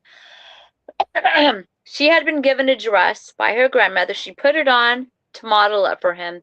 She came down the hallway, and he just said, "Where'd you get that dress?" And she's like, "Excuse me, that's not what she was expecting. It's a beautiful white dress." He said, "Go take it off right now." She's like, he said the dress that she had on was the exact same dress that that lady in his dream had, but it was it was not ripped or anything. Yeah. And they started praying. His girlfriend heard the story, and after that, they were just just praying. And so I don't know why he didn't tell me that. You know, that right there, even right now, telling the story just really makes me angry. So I asked some friends to go over and start praying over the property. I had a lot of people praying remotely and praying for the property. So, not everything is Sasquatch. I've been in my hot tub, and I've seen things. Like one time I was in my hot tub outside, and this was a couple of years ago. I saw blue flash in the woods. I've seen flashes in the woods. Other people have seen Sasquatch on my property. There was a blue flash, and it was a beautiful blue. And I remember in my head, I saw like a light Sasquatch with blue eyes, and I stood up. This happened like in 2 minutes. I saw the flash, I saw the vision, and I stood up. And I got out, and I put my robe on, and I was standing there, and it was cold. It was summertime, but it's cold up there at night in summer, like in the 50s. And I was standing there, and I was looking in the woods, and I saw nothing.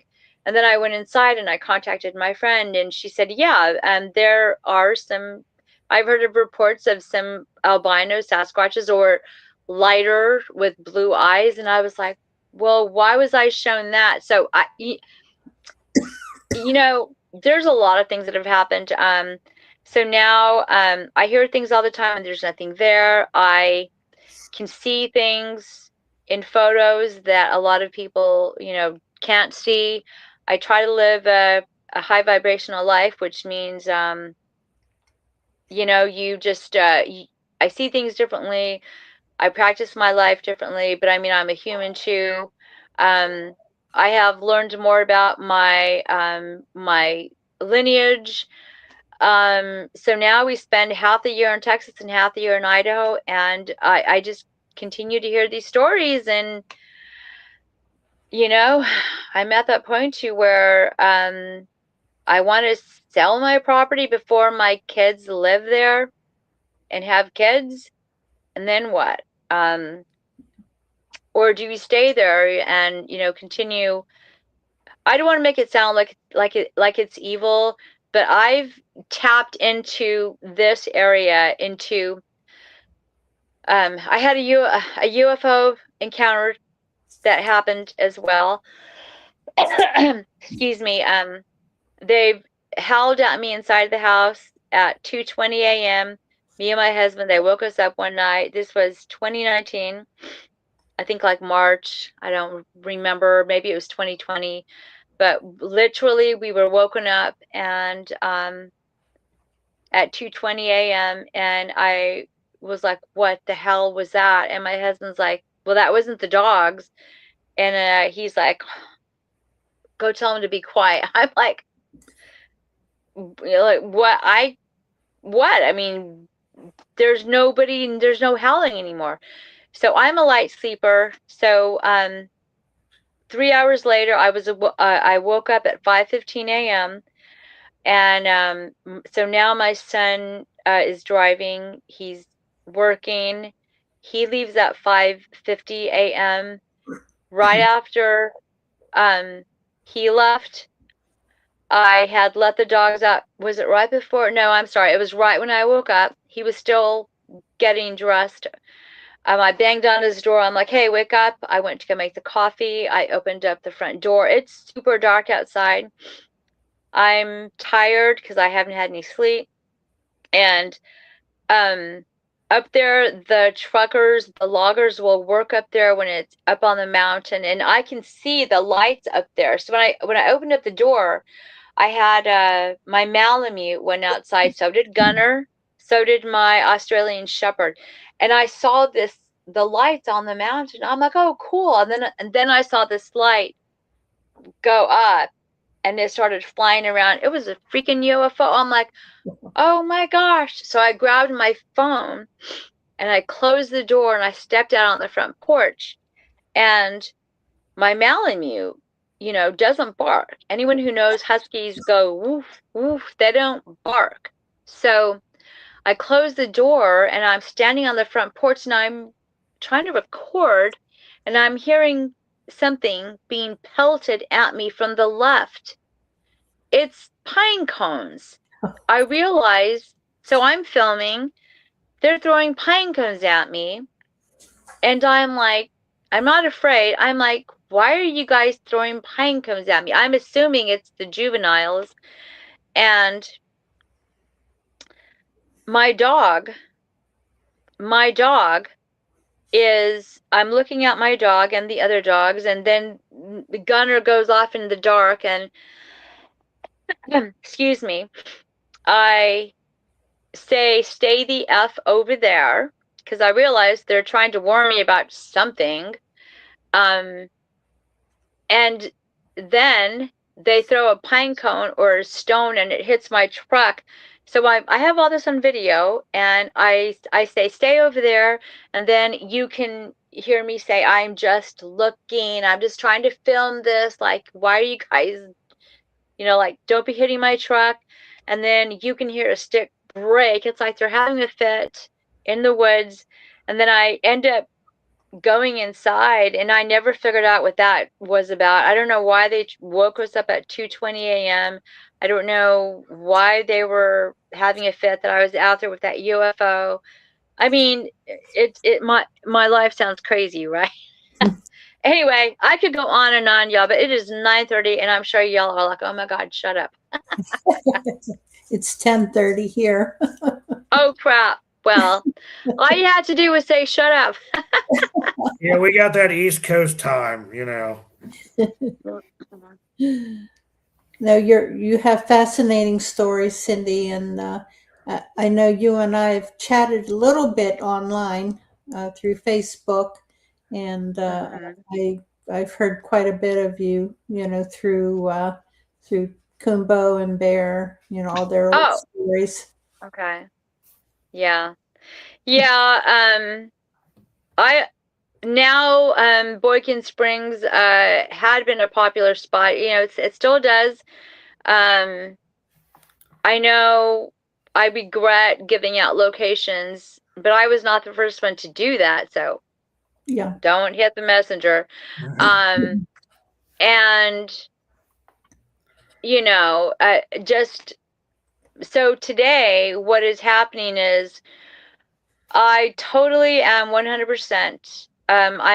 Igor Berstov has been on my property. He has witnessed things. I had a team. It was for a short time. They have one of my ex-teammates. She's experienced a lot of the same things. They have their own team now. It's called Legend. Oh my gosh, how could I have forgotten? Anyway, I'm so sorry I forgot your name, Angelique, the name of your team. Anyway, so Legend Legendary. Oh my gosh, I just totally spaced out their team name. Anyway, so I've had a lot of people remote view my property has been remote viewed. I was home this last year. I went home for 2 months. And a lady from Australia remote viewed my property, and she said, this was 2 years ago, she said, you're going to come to a point to where you're going to run into government officials, and I did. I ran into Idaho Fish and Game. In all the years I've lived up there, I've never seen Idaho Fish and Game up there on the mountain. But they were in the area, and I was hearing from other people who were posting on the local board that they were running into maybe 1 or 2 posts, not like a lot. But I was hearing through friends that were up on the mountain that, hey, Idaho Fish and Game is up there. Now I have access to some of the gates that are closed because the rancher, the professional tracker, knows the person who handles the gates up there. So he said, go to this location. You can go around the gate. Like, I think you can even go underneath the gate with your 4-wheeler, because my 4-wheeler is a 400. I don't think a 5 or 600 could make it under there, maybe. So he gave me access to some of these points. And in March, I went to this one area where we found these massive structures, like a village of structures, and I've taken photos, and you can see things in these photos. I'm standing inside the structure. Again, I did not ask to go inside this structure, and I did. In the photo, you can see a Sasquatch that's probably like 9 feet tall, and it's looking down on me. And I'm standing underneath the structure. I'm doing this, and my friend Angeli took a picture. In that photo, I don't even know why I don't talk about this a lot, because I'm not the one who found it. You can see a Sasquatch up there, and it's doing something. It's looking down on me, and I'm like, hey, inside the structure. We got very ill. Me and her got very, very ill. This was October of 2022, because we spoke in Yakima, Washington, and we were really scared that we were going to be sick to speak at this conference. But we were okay, thank God. But I found out later through remote viewing, plus, that's right by my house. I have to, like, I've been in this area 1,000 times, but I never stopped to go down the middle of this 400 acres. We always did this loop around it. What we discovered inside that area is there's a lot of portals. There is massive structures, massive game trails that go through there. And I have been studying, that's my main research area. And in the beginning, we thought that was a bad place, but it's not. It's a wonderful place. I have been there many times, but I did run into Idaho Fish and Game. There's a road that goes through this area, and I took my 4-wheeler through there, and when I came out through the end, there was Fish and Game, like, right there. I couldn't see them because when you come out, they were like plastered right by the forest, by the tree line, and I was like, and we exchanged. I'm like, oh crap, he scared me, and he said they were just out there making the rounds, picking up garbage, writing tickets for people going around gates, and I'm like, okay. And then he's like, what's in there? I'm like, what do you mean what's in there? Like, I'm riding through there. I'm riding through this area. And then this other gentleman came on a side-by-side. So I was like, okay, well, I'll see you later. And that was just this past May. Then I came home, and then I called my friend, and I said, oh my God, I ran into Idaho Fish and Game. So, I mean, so to this day, I don't know if I want to stay on that property. I don't know, because now I don't live there, because when I go home, I live in my toy hauler, because it's massive. It's 40 feet. It's a house on wheels. My kids still live in the house, and we hit the road every winter. So that's why I'm here in East Texas. So since I have been here in East Texas, I've had a lot of things happen here, because I'm out by Lake Tawakoni. And just today, I went to go check out some trucks by Lake well, anyway, this lake not far away, and my friend's report, Robin. I don't know if she's watching, but she Yeah, she was in here earlier, but yeah. she was tired. Yeah. So I didn't really, it's in a locked gate area, so I just took some more footage. I really couldn't cast them because there was people working at the dock, and it's a private residence. I mean, private, like where they're selling lots. And so I just and it's cold. It's like 40 something degrees. So I'm not going to waste my casting material. So I was doing that earlier today, and I took some footage so I can give to Dan Nadrello. He was talking with Robin about the trackway she found. I mean, the report that she got. So, but today she had to go to the dentist. So I said I would go and check it out today, but I didn't get very far to investigate, more than an hour, because there was those two people there working at the dock, but then they left. But there was a lady. There was only one house way back there. There was a car driving by, and I just thought, okay, I'm not going to hang out here. I'm going to go. It's not like Idaho, where I have a lot more up in the mountains. So, so that's what I was doing today. And I've been back to some of the national forest here. We are planning on having a camp out, a private camp out, at Boykin Springs here this spring. So, yeah, so I mean, so that's kind of where we're at. My son calls me from time to time. Hey, Mom, I'm outside. They're going off or whatever. And so I stopped recording because oh, and I'm so sorry. I've been talking. You never could play anything. I don't know if you can, if it's too late or whatever, but. Whenever. Do you want to do a part 3? I don't know. I mean, that's pretty much it. I've skipped over a lot of things. We could do a show just on the audios. You could play the audios. I've got like 7 audios. Do you want to play the one that you have, or do you want to do that for another time? 2 of them. There's 2 of them. I'll go ahead and play that real quick. Yeah. I think this is the moaning Sasquatch or whatever. Okay. All right, go ahead. You hear it.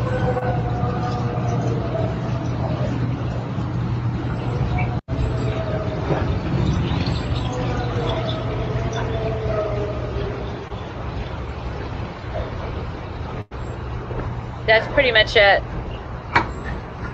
Yeah, I was just going to reply.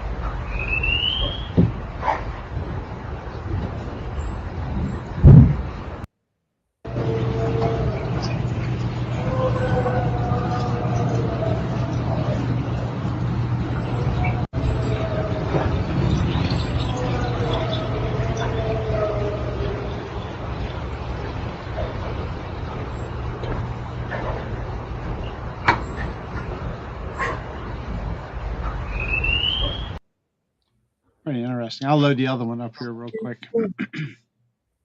So that one was taken the morning of February Valentine's Day, the 14th, 2019, because again, my son was that 2019? Crap, now I can't remember what year it was.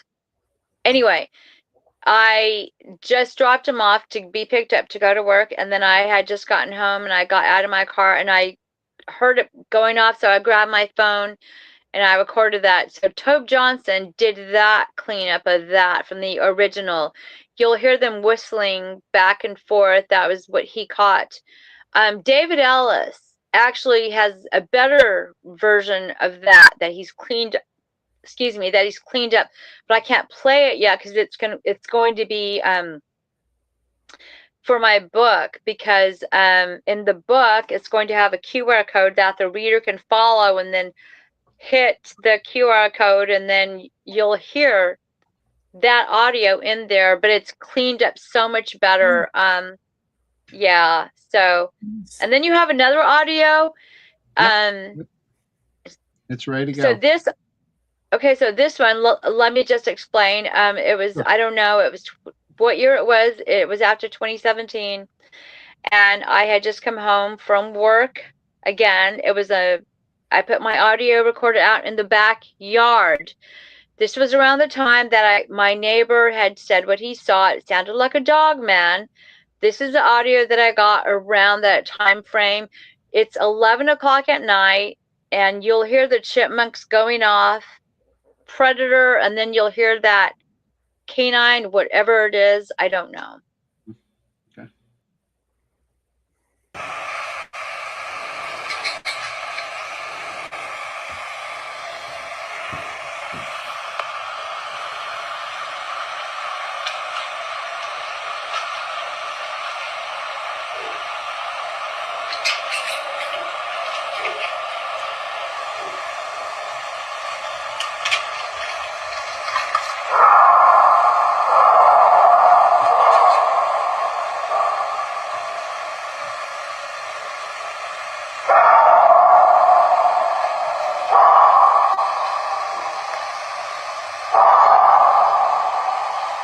Hell.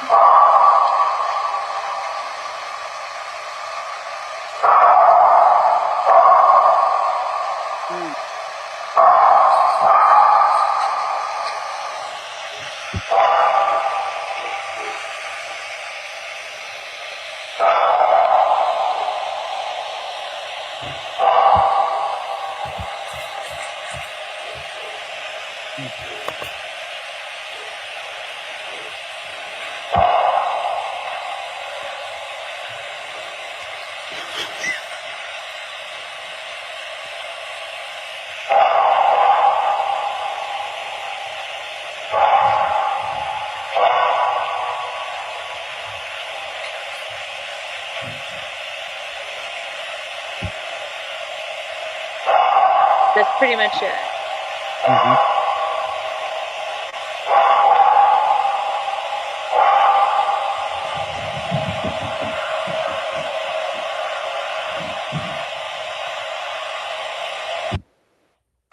Yeah. Okay. Northwest Native Tracker asks, what is the elevation of your property?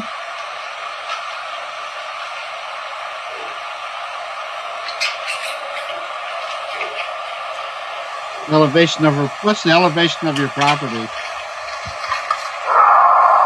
I don't know. I don't know.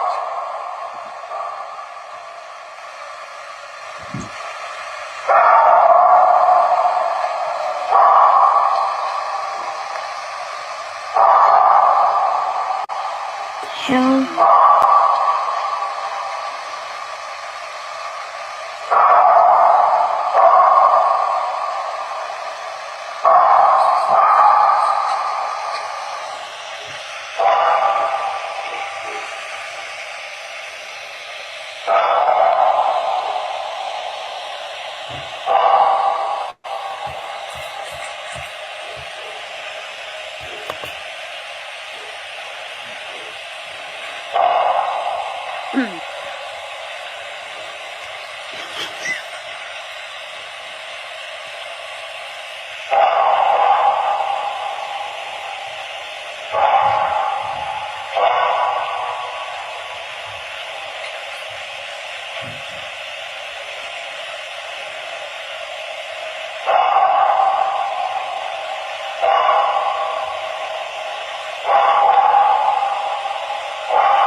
Wow, something's upset.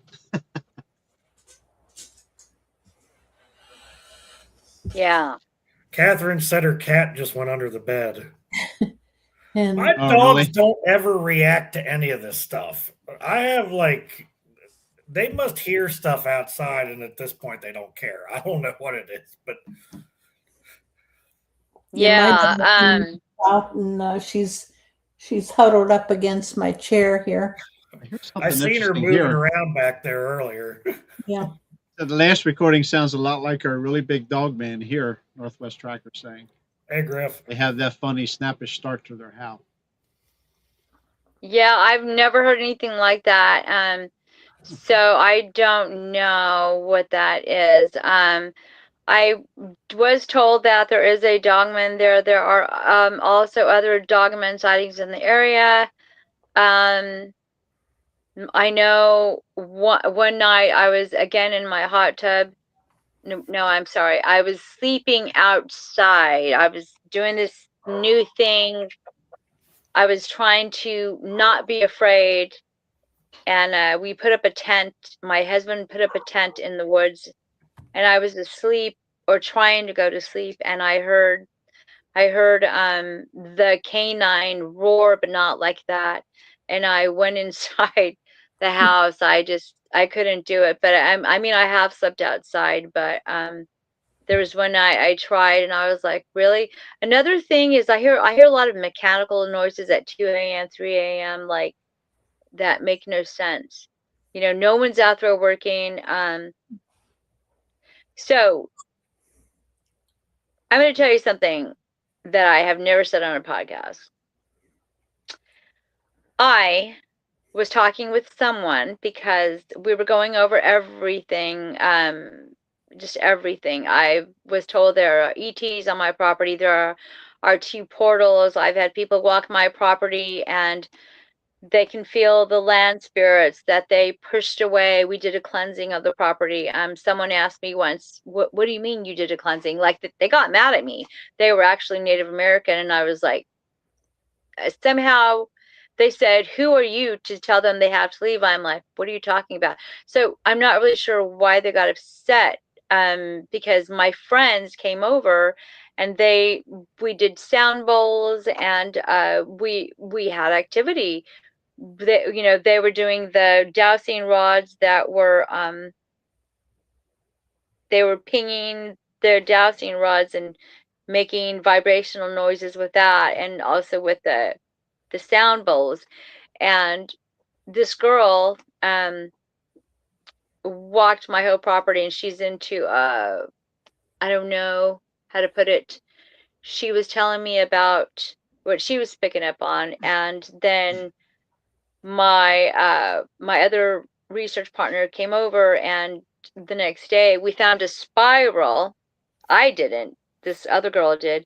She found a spiral drawn into the dirt. Now we have a tractor, and this was not made by a tractor, because it looked like a big hand just went like this in the dirt, and it made a spiral. And that was the same day that we just started working on each other, saging each other, just talking about everything that was happening. The vibrations were high. The company was good. Everything was of pure intent. And my friend says, don't look now, but over there we have 2 or 3, we have some tree peekers. And of course I went like that.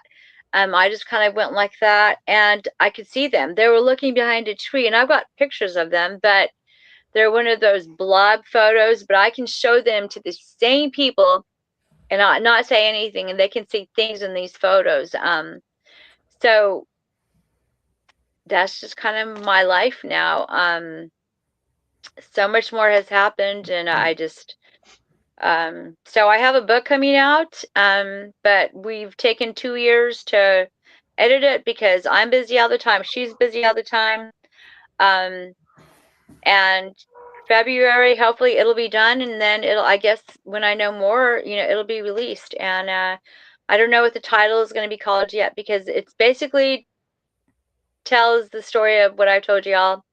I talk about when I'm a child, my father, relationships, because this is what it's all about, relationships with each other, how you go out and research what your reality is, what kind of person you are. Do you want to go out?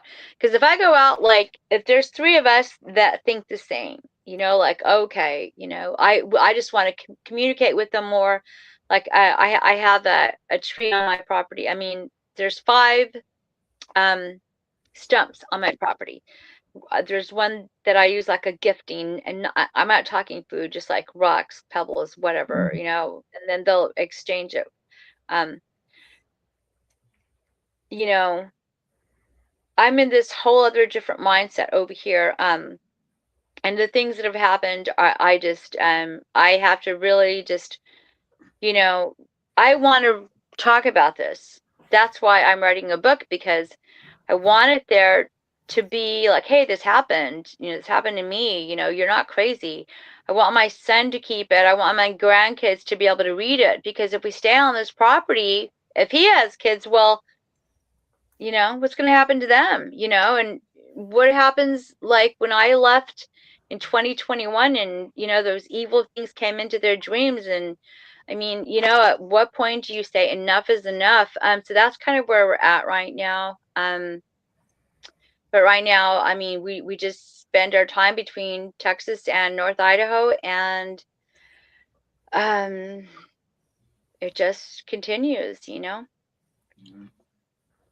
Somebody had asked if you could briefly describe some of the mechanical sounds you might have heard. Like wind chimes, but they're not wind chimes. They're like let's just say pieces like of metal, like clinging, clanging, like someone is working in the shop, like fixing something. But it's coming from the backside of my property, you know. I don't know how else to describe it. And it comes out of thin air. Like I can't tell if it's coming from that area or that area. Like it's coming out of thin air, and I can't distinguish what direction it's coming from, because it's not coming from this reality. It's coming from, like, I don't know, you know, like it's, I'll think, oh, okay, I heard it from that direction, but no, I heard it with my left ear, but I know I heard it from that direction. So it's hard to describe. Just clanking, like pots clanking, you know, tools. I don't know how else to describe it. Okay. How many Bigfoots do you think are around your property? You had to take a guess. Well, I mean, there's a clan. There's a female. I don't know if I talked about her. Her name is Keela. I just she comes around. I don't know if I told you all in the last episode. My husband's unit got deployed to go to Iraq in 2005, and I heard her out there cooing. I saw her later in life out in the woods at night. She's cinnamon colored. She's come around a couple of times. There's another one that I've seen out there. He's was friends with my Malamute, and he's got like chunky teeth. I call him chunky teeth. Um, I have been approached at conferences by complete strangers, and they say, I can see your great grandmother next to you. I was at Phenomicon in 2022 with a friend of mine, and I was looking for Russell Accord and Dr. Maria Mayor, because she's heard some of my audios, and she wanted to, I met her in 2020 or 2021 because the Travel Channel came up to North Idaho, and the producers, or one of them, wanted to come to my house, but I said no. And he's like, no, like, you know, the average person would be like, yeah, come over. I was like, no, because it's just, you just can't come over. And um, I did do a round table with them. So that's where I met Dr. Maria Mayor. I probably not saying her last name. And she's heard these audios, and she's like, oh, I want to go to your house. Well, you know, that didn't happen.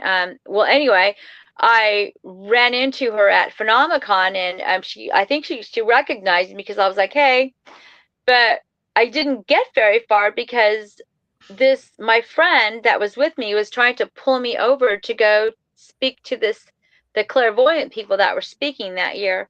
And I was like, I don't want to go over there, Kathy. I want to go this way to go see the Skinwalker people, the Skinwalker Ranch people, and then, you know, my other friends. But I looked over, and this lady was sitting there at the table, and she stands up. She stands up and she says, I can see your clan. And a lot of people, I had 8 friends standing around her table there, the owners of the LDS Film Festival, the Goodmans. A lot of people know them. Stephanie Goodman, she's into this topic. She started recording. So I've got film footage of that. That's going to be in my book too. I talk about this. I'm looking at this lady. Her name is Rebecca Foster. She's known worldwide. She's a clairvoyant. She's written 2 books. I've never seen this lady. I don't know who she is. She's saying, I can see your whole clan. I'm like, what? And so I walk over to her and I'm like, is this some kind of a joke? She's like, no. Do you have a white wolf dog? I'm like without a beat, missing a beat. I'm like, I have a Malamute.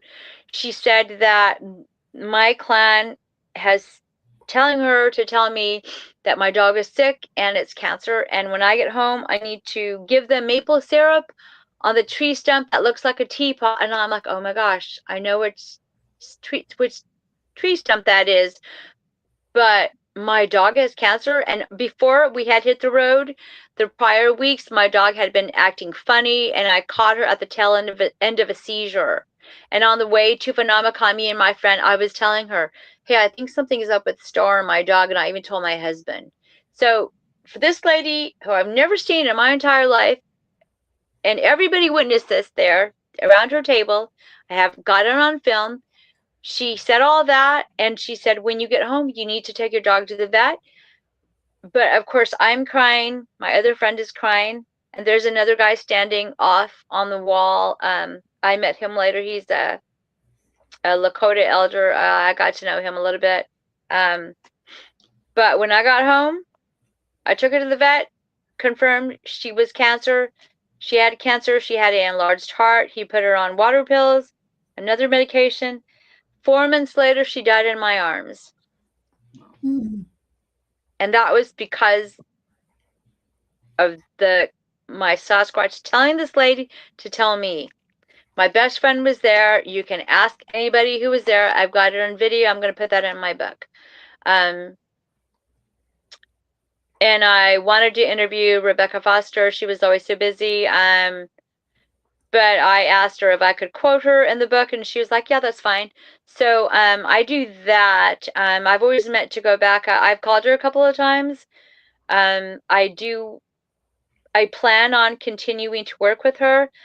She's amazing. Anyone who has questions about your life, she works through God only, and she will tell you that up front. If you don't believe in God, then she can't work with you. Her website is godstool.com, GODSTOOL.com. Write it down. Go to her website. I swear by her. I'm everything I've told you is the truth. There's a lot of things I haven't told you because I probably don't have time to talk about it, or I just can't remember. But so that's where I'm at.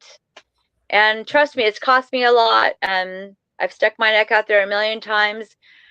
You know, I've been called a liar and a hoaxer. I've got a photo of a Sasquatch coming out of a tree, morphing out of a tree. The energy, you can see it. And I made the mistake of sharing that on Facebook, but I put on there, we do believe that the Sasquatch can do this to photos. We do believe that they can change they're interdimensional. But of course, I took the photo and it went viral, and then I'm called a liar. I'm called a hoaxer, whatever. So I did not do that to that photo. That was 2017. And to this day, no one's come forth. One person thinks it's real, that remote viewed the property, and another person said that they don't know. So who knows? I don't know. But my son now is 23. My older son is 31. And, we just continue to have these experiences, and it's all just part of life now. So what I want to do is just when I get back and I'm done going back and forth from Idaho to Texas, I would like to really go to the next level and they know where you're at, I believe. They know your fear level. They know what you can. I was just up in Oklahoma last 2 months ago with 2 other people camping, and we are all of the same mindset. There's 3 of us, and we were in 50 acres surrounded by state land and by Honobia, Talihina up there, Oklahoma, and we saw glowing eyes, but not like, like when you see a dog and the eyes light up because from the reflection. It's from like an inner glow. Like I don't even know how to describe it. And we don't do like regular campouts. When we showed up, we set our intent. We all prayed, and we just kind of relaxed and hung out. And we were hearing things out in the woods. And then we saw these eyes. And then at another point, we saw 2 sets of eyes. One of the eyes came down, and then they were coming in very fast. And then my friend stood up, and that was they stopped. The eyes stopped. So she, her intent was, wait a minute. She freaked out a little bit. I was getting a little freaked out too. So because I've never seen them come in like that. So, but it was one set of eyes that coming in, but they weren't walking. There's no way, because it looked like the eyes were flying in, and I'm just like, and then they stopped. So I don't know what that was. I don't know. That was in Southeast Oklahoma just very recently. So, I'm out here doing things too. Brown Springs is another area that is heavy with lore. I've been there a couple of times, but I didn't go back researching. I went back to respect and to clear the area out and to clean the area with healing. But I don't know enough about that. I did camp out there in 2019. No, I'm sorry, December of 2021. And I've had some, weird things happen. My truck door was left open after we left camp, and the door was locked, and that happened 2 or 3 times. So just weird things like that, and it just, there's, I'm all into ley lines now, into this whole other, but a lot more people are as well.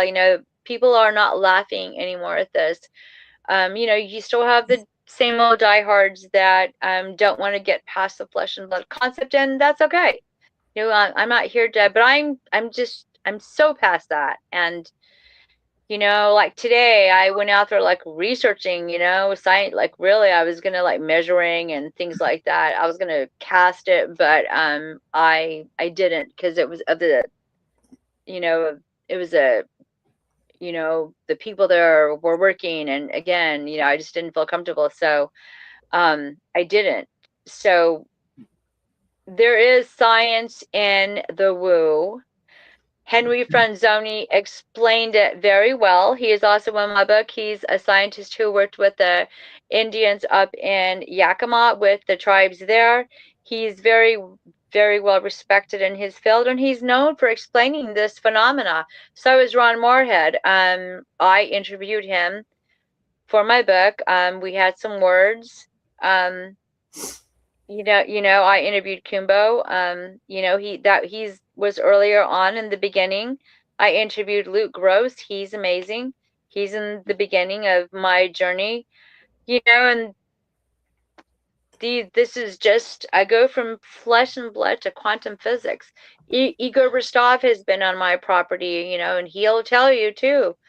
And he'll explain the woo to you too. And my book is dedicated to Henry Franzoni, who passed away.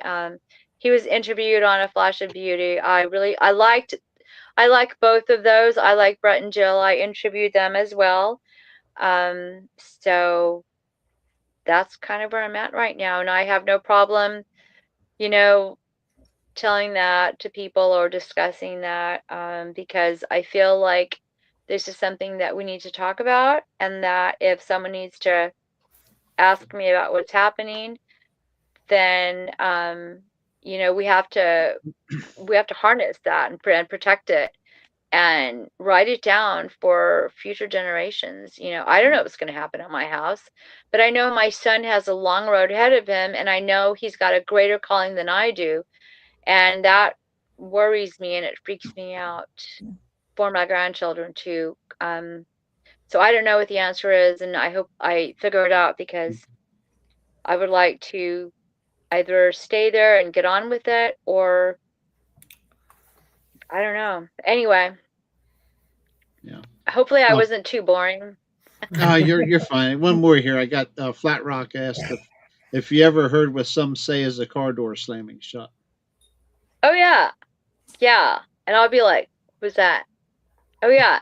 I've heard like things falling on the roof, and then I've heard like burning on the roof, and I'm like, is that a raccoon? Or like there's moments. Yeah, I've heard various things. Yeah. Okay. Wow, we're headed towards 3 hours. We're at What 2 did I hours tell and you last 46 time? minutes. Yeah, I know. It's okay. Lots to talk about. It's all good. Jeffrey, you got anything? It's hard to keep track of all this stuff. It is. Yep. It's a lot to take Especially in. if you have a problem with anything that I've said. Mm-hmm. I've had people tell me, really? Oh, yeah. Yeah, stuff calling me outside, no. No, we're not doing that. That is a big no. Absolutely not. Yeah. I could definitely get your attention. I don't know. I don't know if I'd want to live there anymore after that. Well, if you learn to not be afraid, but I mean, realistically, as a human being, if you are awakened, I guess, and you have your discernment in a good place, or if you can do that, which, I don't always, I second guess myself a lot. I just could not believe that they went after my kids after we left. Like the moment we left, my son, my poor son, having those dreams, he said they just tormented me, Mom. Like he just dreamed about, it's like a madness. I'm just like, and I don't know about y'all, but as a mama, I don't care how old my kids are, they'll always be my kids. I felt this fierceness when I heard about this. Oh yeah. And I lay down my intent, and I walked that summer. I walked my whole property, and I said, so help me God, you better freaking, I said something else, get off this property. You are not welcome here. And I meant it as a permanent stance. I said, I may leave, but it stays the same. You will not stay here. So. Mm-hmm. Yep. You got to set those boundaries, but, all in Jesus. Yep. Exactly. Yeah. You want to hit her with that one, Mary? Well, no, it's, I've experienced a few things myself, but, you have to step out. You're in fear, but in the strength of your knowledge that you're protected by God. So you have that power to rebuke them. Yeah, they're not demons, no, but even so, they're under God's hand also, and so they have to listen to you. Yes, ma'am. But no, I've gone full out mama bear on them a few times myself. I know exactly what you're talking about. Yes, ma'am. He's been on his dirt bike up in the mountains with friends, and they'll stop to take a break. Mm-hmm. And then they'll hear the evergreens just going off, and he's like, okay, it's time to go. So, just this is ever since he was 2, boy, I don't know, man. I don't know. I'm worried this new career he's going to get into sounds like he's going to be in the woods all the time. And I just, I don't know. I don't know. I do not know. Tammy's I'm asking if obviously you're. worried. Sorry, I thought you were done. No, I'm done. GIA is in Texas or your other property? What? Is that Tammy Gia? ask her if. Go ahead, Jeff. Is that You can Gia? ask one. Gia is Yeah. in Texas or her other property? I'm in Texas right now. Is that what you're asking me? Yeah, I don't know what she means by Gia. By word, what she asked is ask her if GIA is in Texas or her other property. I don't know. Who's Gia? I don't know. Sure. Okay. Well, I don't know what they're asking. Maybe she's referring to that female Bigfoot. Okay, so her name is Keela. Oh, okay. Okay, that's probably what That's it is.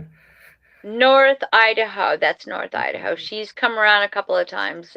She'll come around like, when one time me and my husband were having an argument. I don't know if that was her, but it was funny because we fight like cats and dogs, because we've been married so long I stopped counting. But we were fighting one day. And there was this big rock that came out of the woods and it hit, I don't know, a board. This is before we had a shop. And he's like, see, they're saying you better behave. I'm like, oh no, they're saying you better behave. So we'll joke like that. But it's just, yeah, Keela, Keela is her name. And I've got a little flack over that. Like, how do you know her name is Keela? I don't. I just named her that. I don't know. So, some people will ask me, or they used to ask me, really, like you believe in that? I'm like, hey, it happened. Like, I've got so many freaking witnesses that'll tell you everything I've told you. And one day I went outside in my woods and my dog, Star, my Malamute, she was going through this tree. It's like this bush that the moose love to eat it. And we have this trampoline there in the front yard, and that's fenced in. There's this trampoline there, and then there's these bushes there that we never mow down because the moose like to eat them. I was looking at this bush because she was going through this bush, and she was just like going woof woof. And then she just kept going through there. And then something told me to get my phone, and I got my phone and I started panning. And oh my God, I'll just tell you, I don't care if you tell me I'm freaking crazy. There was a Sasquatch sitting there in Predator. Like if you've seen that movie Predator, Yeah. you see the mist. Oh boy. You see I could see it. I don't know what else to tell you, but I could see the back part of it. And she had just, she didn't go, she stopped. And then that was when I could see it. I was like, oh my gosh, I see you. And I could see the back part of it, not like the front. And then I moved my phone like this, and I moved my phone away and I couldn't see anything. And then I moved my phone back and there it was. Don't ask me why I'm capturing it with my phone. I don't know. But there it was. I could see the side of it, and it looked like it was like chewing on something, like doing that. And I'm like, okay, I'm gonna go have some whiskey inside the house. I know I am not. This is not happening. This is not happening. And then I looked again, and it got up and it walked away. And I thought, okay. I went in the house and I sat down, and I probably had a shot of tequila. I don't know. But that's the one time that I saw it for sure. I just saw it. I don't, call me crazy. Man. And then someone even said, well, what you saw was an evil spirit. And I was like, I don't think so. Because I know how to discern. You know, I've gotten pretty good at it. And I'm not right all the time, but I don't know. I just, okay. I'm crazy. Okay. I've had other people that have seen things on my property that I haven't seen. So, and they've seen them in their predator mode themselves. I'm not the only one. Yeah. We were picking huckleberries. This was not on my property. I had to go to the bathroom, and then when I left, my friend said that she was being pelted with rocks or pine cones or something. And she is not even into this topic at all. We don't even discuss it. She's one of my best friends. And after that, she never went berry picking alone again. And so that was pretty funny. She said that she saw something like a black mist, and she just went, okay, I want to go. This is up in Priest Lake, Idaho. I've seen black mist before in the woods over snow. And then there's nothing there. There's no tracks. There's no nothing. Yeah. I've seen that, like this black thing, going. I'm like, what is that? And I went out there. It was virgin snow. There was nothing. Like, okay, I don't know. Another time there was this big glyph drawn into the snow, like a big A. This big A drawn into the snow. I'm like, okay. I've got these massive,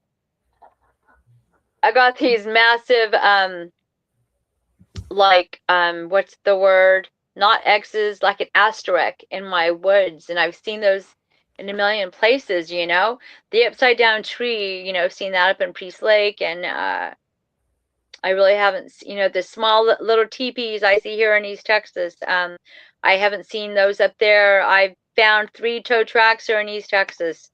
Not up north.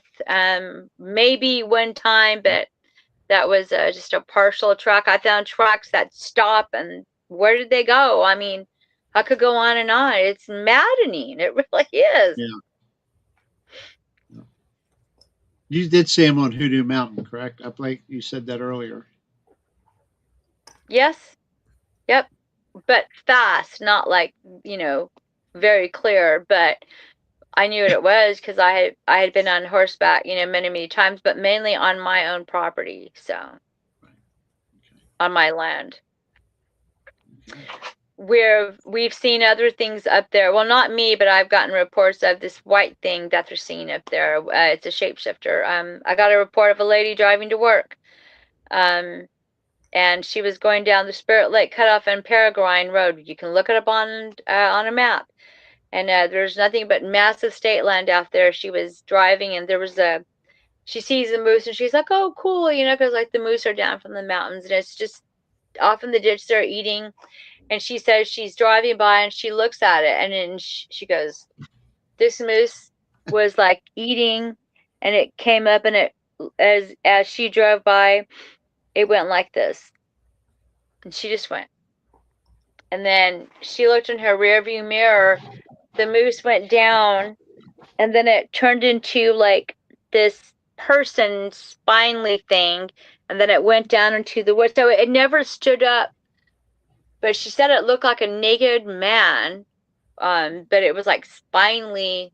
She didn't say white, and it went off into the woods. And there's a guy there who wrote a book called Hoodoo. He lived on the other side of Hoodoo, and he contacted me like a couple of years ago, and him and his wife had a encounter on their property. It was a white Sasquatch. He wrote a book. It's called Hoodoo. They're the same publisher I'm going to go through. His book's already out. It's fiction, but it's called Hoodoo. I'm like, hey, I was going to call my book Hoodoo. So check it out. It's called Hoodoo. It's a great book. It's very well written. And he talks about Hoodoo Mountain and the legends the legends and everything. So yeah. Okay. Well, we're 3 hours in. It's 11, almost 11:30 here, so 5 o'clock comes early. I swear I keep hearing something hit my wall behind me. I hear your dog yapping all the time. I don't know what he's getting a scent of something. The other two aren't reacting, but Gunner's. He's Gunner knows we're talking about him. Well, he's the one that would be dumb enough to go do something with one of them and then end up getting me in a situation. The other two, I think, have enough sense. That's too funny. Although sometimes he'll just sit there and not do anything. But back of your head, probably. It's not the deer head. That's funny. Back of my head, Patrick. Shut up. Good. Well, Cindy, we appreciate you coming on again, and man, that's lots of stuff to tell. Like you said, you skipped over a bunch of stuff, so my goodness. Yeah, I'm on Facebook under Cindy Goodbrake, and I have a page. So Sasquatch Sisters Northwest. So you can look for that on Facebook, and I'm not always active on there, but I try. So I'm trying to upload things more and more. But if nothing's going on, I don't upload anything. I might just do a live, from wherever, and so.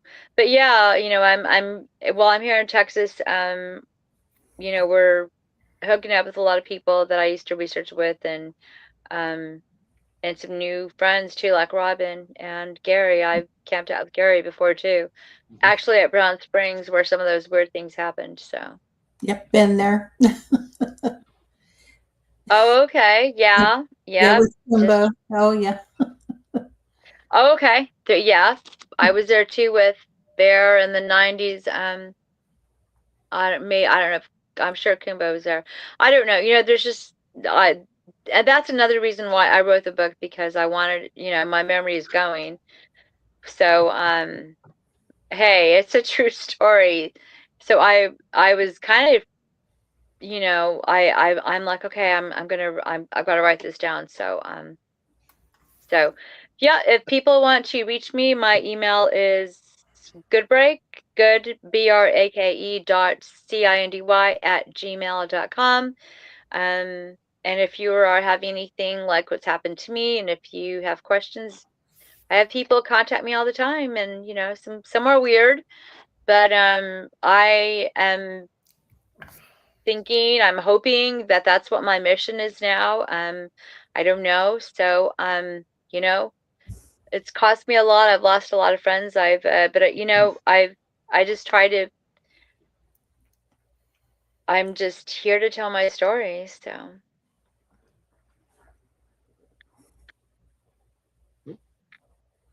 Mary, any final words? Thank you. Thank you for coming on. It's great to finally meet you. Oh, yes, Will. It would be great to meet you in person. Yes. So you are in, I'm sorry, what state again? Alabama, Georgia? Pennsylvania. Oh, you're in Pennsylvania. Okay, I'm getting stuck on the South. Okay. Yeah. So we have a lot of Alabama people around here, so it's good. Yeah. I know. Yeah, that's pretty funny. I would like to end by saying something. When I started acknowledging them, they calmed down. Like if I don't acknowledge them, then they don't calm down. Yeah. They'll keep going off, or they'll keep doing whatever to get my attention. So ignoring them did not work. Yeah, because they'll keep ramping it up in order to get you to react. Yes, exactly. So it's been a long road, and so yeah, thanks for having me on, and that's it, I guess. Okie dokie. I'm going to bed. Covered a lot. Me too. Me okay, too. we appreciate it, and we'll be back probably next Tuesday, Jeffrey, with somebody. Oh, we have somebody, don't we? Sasquatch Swing. Swedish Sasquatch will be here. Yeah, Swedish Sasquatch. Yeah. Oh. Next week. 8:15, probably it'd be 8:15 p.m. again. Yep. So Suzanne? Yep, Suzanne. So cool. I'll definitely be you're watching. Yeah. okay. Good deal. Okay. Mary, thank you for filling in tonight. Absolutely. I had Seen fun. Chad was in chat, so I have to have a talk with him tomorrow about that. Mary's gonna have to go get her beauty rest now. Yeah. I still gotta go pick some things up around the house and see what in the world Dingus is going on about. Go finish your stew. Yeah, I gotta monitor that for a little bit. I've been working on a stew over here in the crock pot. No, don't fall Not asleep. Sorry, really I easy. was on for 3 hours. I know. It was fun. Yeah. Okay. Meeting people. Yeah, So I I can hear talk my about husband on the other side of the door saying, yap, yap, yap, yap, yap, yap. He's like, Cindy, shut up. Let's go to bed. Those poor people.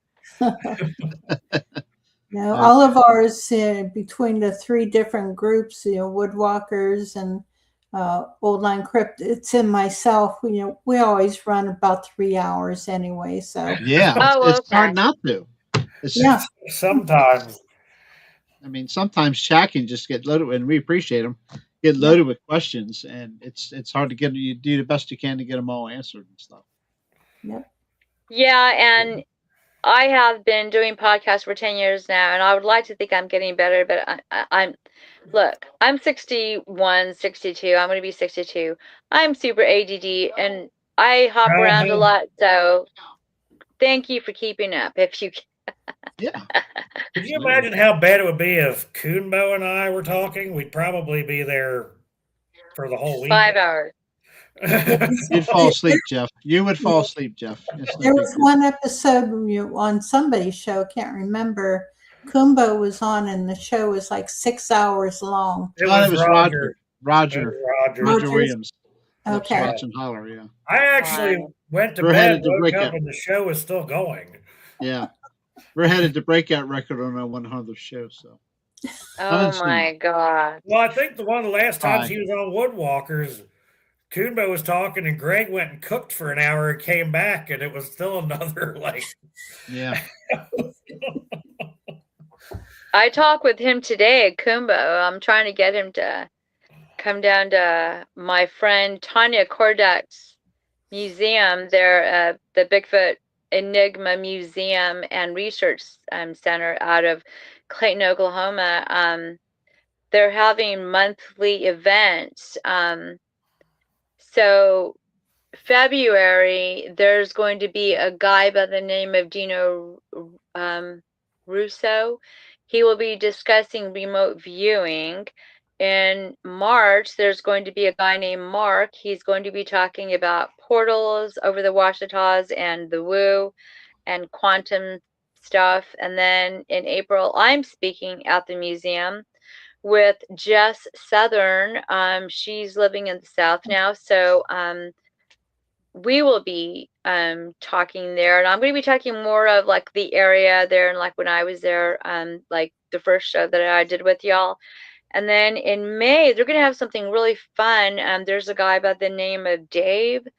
Y'all need to hook up with him and get him on your show. He goes, I forgot his last name, Super Dave. Have you heard of him? He lives in Arkansas. Well, he is like a biker, but he's been studying Bigfoot for like over 50 years. So he's got a pretty active Facebook page.